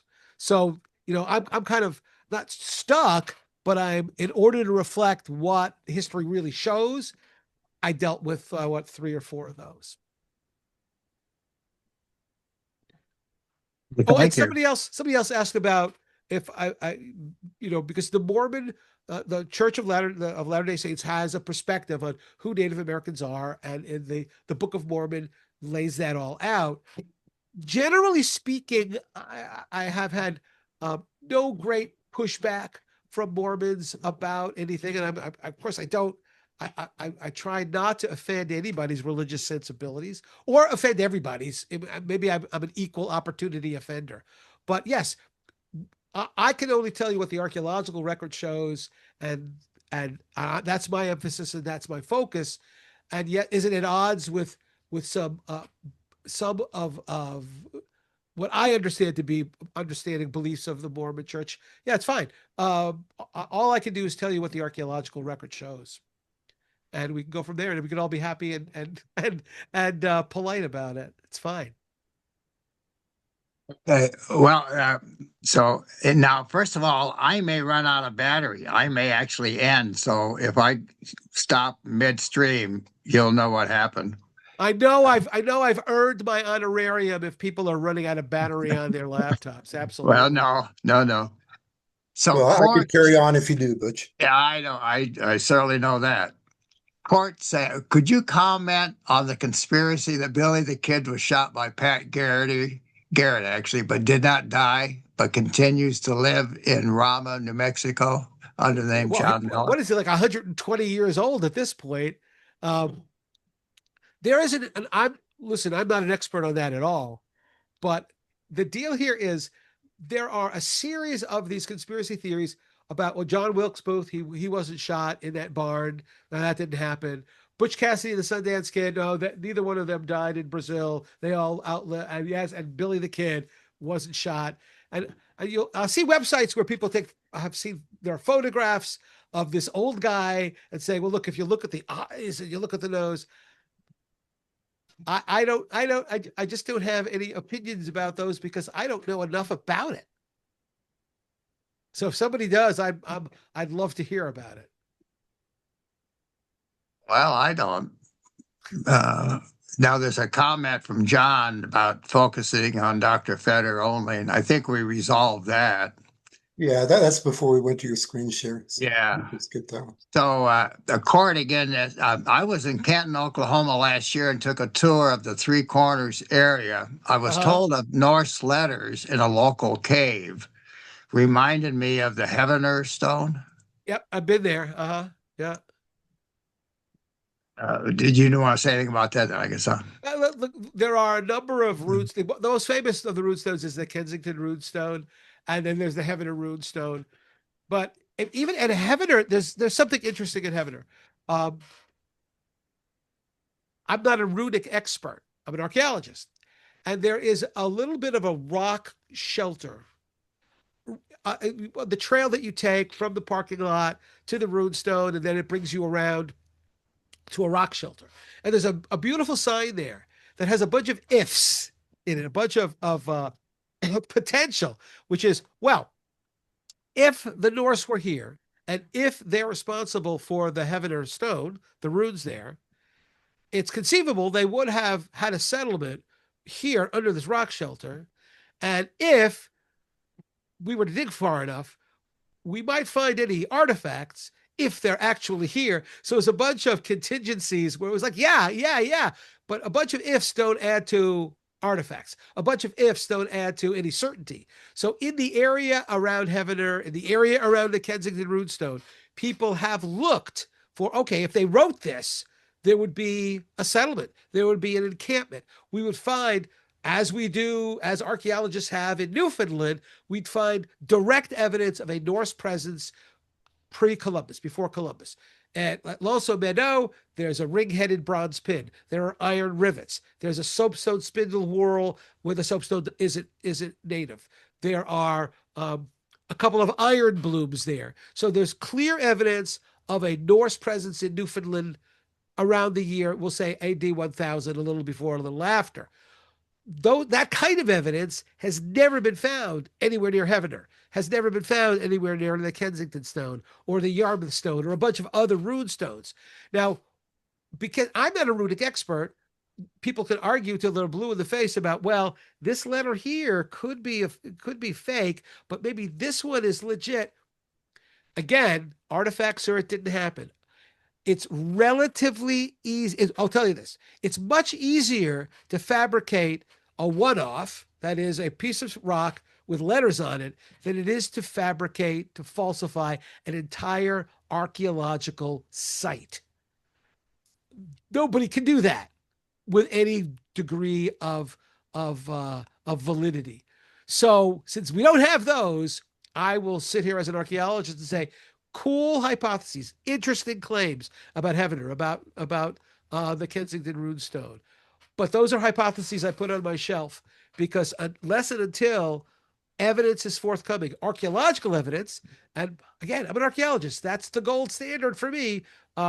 They are simply suggestions, they are speculations, and they are, as of now, devoid of physical evidence supporting their legitimacy. And for Prove somebody me who wrong, didn't, and that's great. I'm not committed to there not being Norse in Minnesota or Oklahoma of all places, but again, it's not my feeling, it's not my perspective or my bias. It's, is there evidence? Is there a wax Vesta somewhere out there that the Sherlock Holmes in me could say, aha, this supports that hypothesis? And that hasn't been found. Yeah, just a and side for, note on that. You mentioned Lonzo Meadows dates to around 1000. It was actually recently dated. The founding of that settlement was 1021 by a new dating technique. Right. There's an argument about, well, that's Thorfinn Karlsefni, is the guy who discovered Lonzo Meadow, and he discovered Newfoundland, discovered the east coast of Canada, but he didn't make a settlement there, right? It took Leif Erikson, who decided, you know what, I'm going to buy his boat because his boat will remember the way, and the first established settlement, happened sometime after that, and the new dates point to an actual that the settlement itself dates to about 20 years later. That's fascinating. It's very interesting. And people were skeptical until the archaeological evidence was presented, and now it's, we embrace that. and for someone who was reticent about talking about heaven or stone, you certainly had a lot to say, apparently. Well, I was there. Here's the thing to say about Heaven or Runestone, which I absolutely applaud the local people in Heaven or Oklahoma because what happened was it was, I think, a town park or a state park, and it wasn't getting a lot of patronage. There weren't a lot of people going to it, and so they decided to just sort of wash their hands of it and close it. And local people, because of the rune stone, who have so embraced that historical, interesting historical mystery about their town, its local people have volunteered to keep the museum there open and to protect and preserve that rune stone. And so I don't have any problem at all with people who say, no, we think it's real. That's great. That's fantastic. I'm very happy about the fact that there are local people who have taken enough of an interest in that, who embrace that, whatever it is, 19th century fraud or genuine evidence that the Norse were in Oklahoma maybe 500, maybe 1,000 years ago. Those people deserve to be applauded, and that the facts, those will work. Those we can work out. But if the place is just let go and nobody protects it, nobody preserves it, nobody can see it, that's a tragedy. So, kudos to those folks who have embraced that and who are take charge of it and let people come and see it. That's great. Oh, Paul is asking Dr. Feder, I guess, is it Feder or Feder? Fader. It's the German Fader. long Oh, A. I wasn't even close. My family long ago gave up correcting people and Feder, yeah, it's fine. It's Well, not a I problem. apologize. Don't worry about it. I'm curious about your thoughts on the peopling of the Americas, given some of the new evidence, white sands footprints, suggesting a greater antiquity for their arrival. Yeah. Go ahead. Yeah, I was just saying, so I'm going to advertise. If you take a look at that fabulous book that I've written recently, Native America, Starting the First Peoples, I do devote a couple of chapters to that.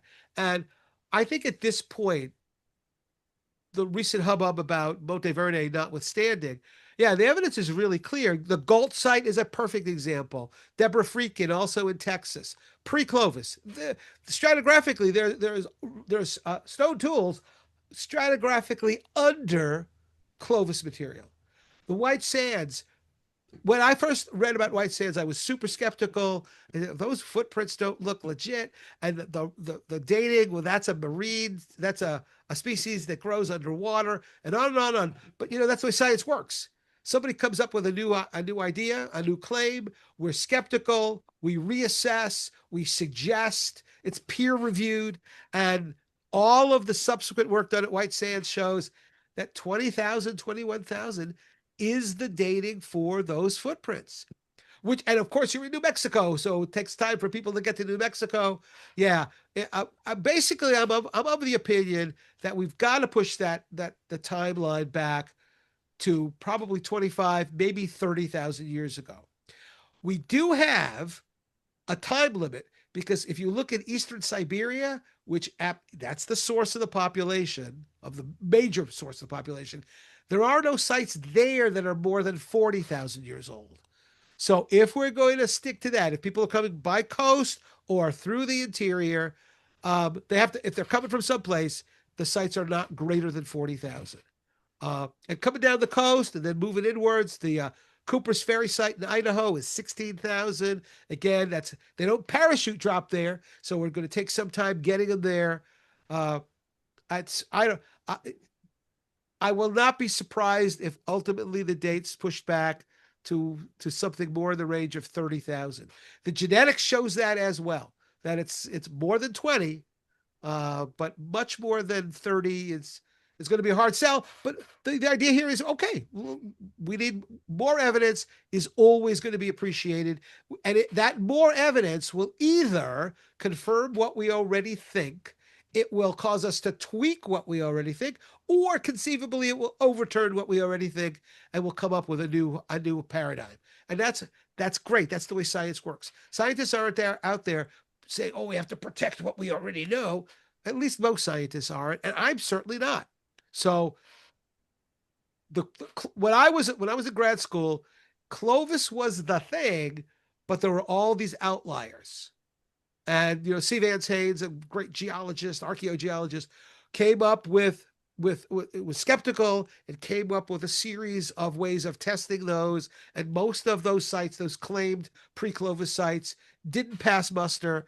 But even he came to agree that Monte Verde in South America, yeah, that's absolutely pre-Clovis, and it's all the way down in South America, and a number of other sites that are convincingly older than Clovis. And so I'm hoping to either if I'll see it live or I'll see it on YouTube, the discussion of Gault, because that's a fantastic site when I've read about it.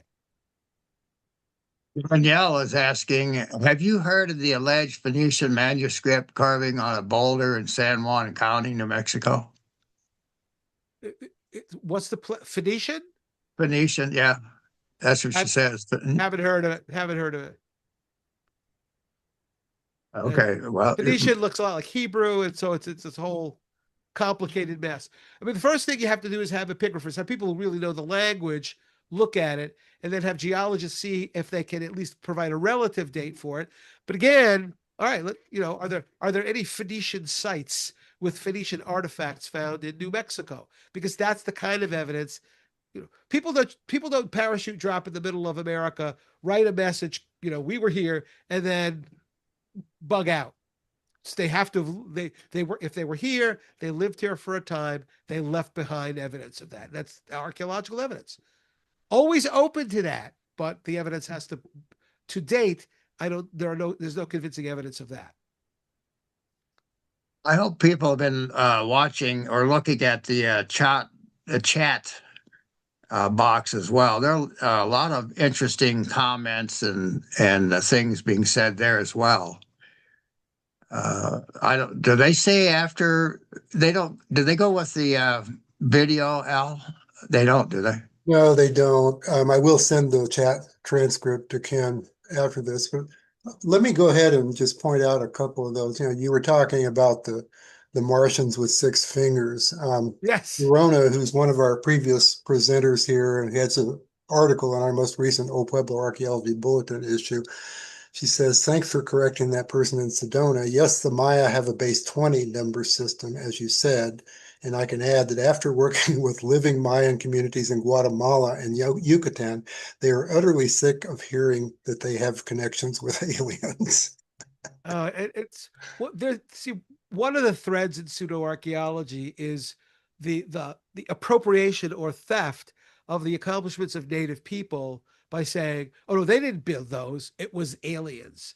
And there's a real problem with that. Finding sites like mound sites, for example, or Serpent Mound, and saying, "Oh no, the Indians could not have done that. It must have been some other group." There's a long, ignoble tradition of people trying to steal that valor, so to speak, to steal the abilities of native people are denigrated, and so it must be other people. It must be Phoenicians. It must be Celts. It must be Egyptians, or it must be aliens.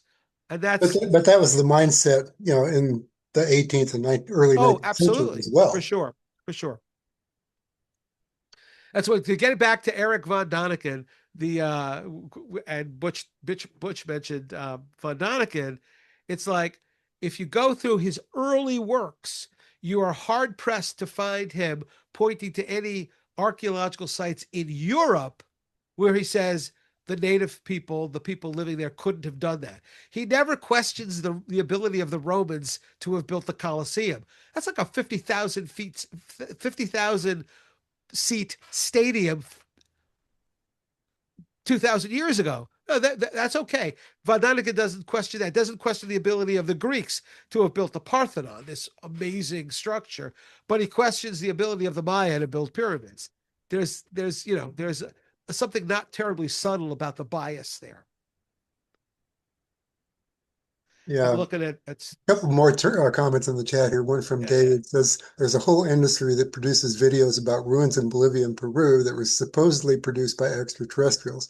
The ruin of Pumapunku in Tiwanaku, Bolivia is supposed to be a prime example of extraterrestrial construction. Yeah. I'm looking at a couple here.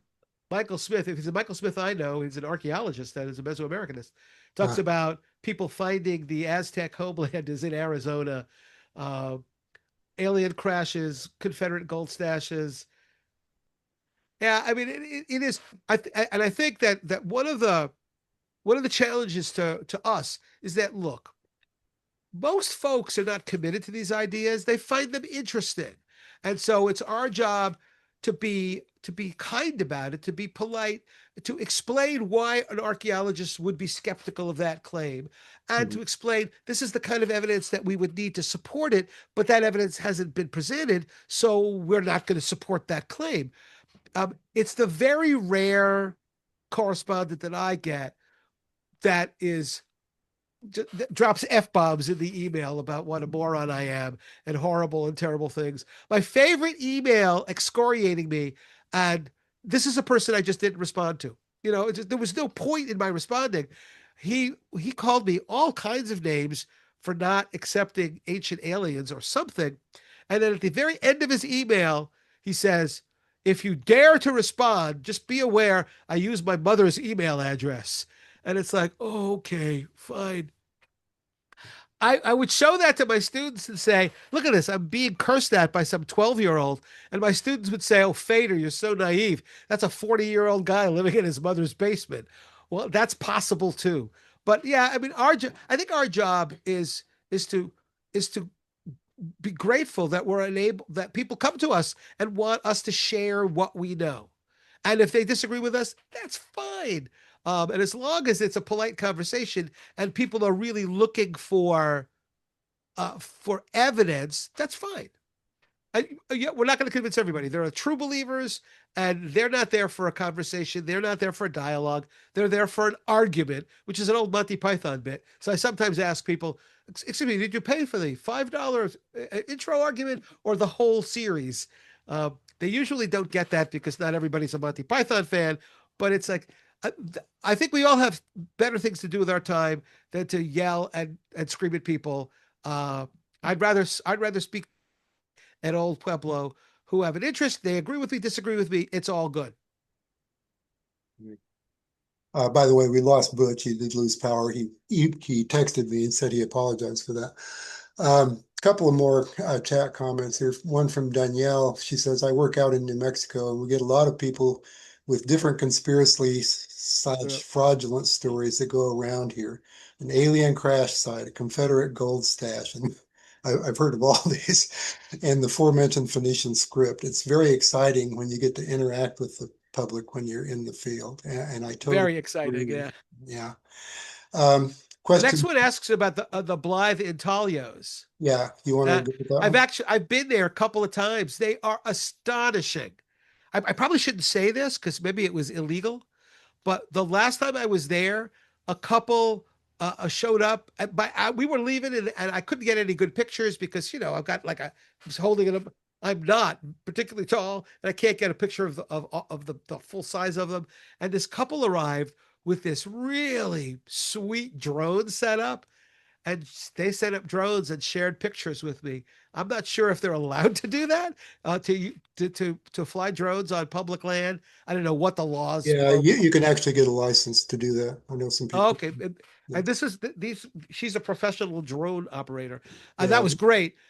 Yeah, these are geoglyphs. Are things that are found all over the world. So people build things on large scale, often, and I think the local natives even identify who those anthropomorphs are, which deity it is.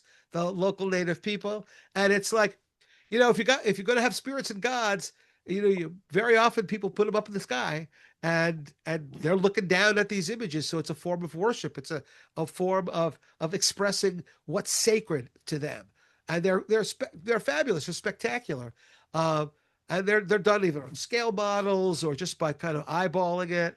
uh, they're absolutely stunning. yeah. And some of the more traditional, the human language groups who live in this region today, they actually tell about their oral histories that talk Right. about these intaglios. And it's Uh-huh. exactly like you say, they were created by their ancestors to honor their deities so their deities could see them from above. Right. Yep. It's kind of it's one of the cool things I've learned looking at Von Daniken stuff is that a lot of medieval churches, their architectural footprint is a giant cross. Right. And I think there's that theme. God on high can look down on these churches and he sees these crosses repeated over and over and over again. And so, I mean, if you've got gods or a god, where are you going to put that person? You can't very well put him like in your neighborhood because you don't see him. You're going to put him in a cave underground, and some people do. Some people have put their pantheon of spirits and gods underground. Oh, you put them up in the sky again, where they're not approachable, but they're watching us. Hmm. From internally, contextually, it makes sense. Yeah, I think that's all the questions we had, or other comments besides all the praise you're getting in the chat. Bring it on, bring it on, bring it on. I want to thank you and Butch, especially for inviting me back. I love this. I love having this conversation with you. The fact that right now it's after midnight for me, I could go on for another hour or two, maybe pushing it for 2 hours. But thank you very much. I enjoyed doing this very, very much. It was a great crowd. Thank you all very, very much for the kind comments. I genuinely appreciate those. And go see some go join Old Pueblo, go on their tours, watch their videos, and go visit archaeological sites. Go to Tonto National Monument and uh, go to in Arizona, go to Montezuma Castle and Casa Grande and Wupatki and all. They're spectacular places. They deserve a lot of attention, praise, and support. Uh, and maybe Old Pueblo at some point will deal with the challenges and the threats to some of our most important archaeological sites. But I don't want to get political, so I won't. Okay. Well, I would like to offer my appreciation to you for accepting our invitation to do this encore and more focused talk tonight. Yeah, sure, for sure. And for those of you still with us, I hope you will consider, if you're not a member of Old Pueblo already, think about that. And, I put a message in the chat a while ago, the websites you can go to make donations to Old Pueblo. We really depend on support from the public. We don't get government money. Fortunately, we didn't get any taken away because we don't get government money. Right. But, we're always looking for more revenue sources. So everybody, enjoy the rest of your evening and the rest of again, the week. thank you, thank you, thank you. And thank you very much. I very much. You bet. All right. Good night, everybody. Good night.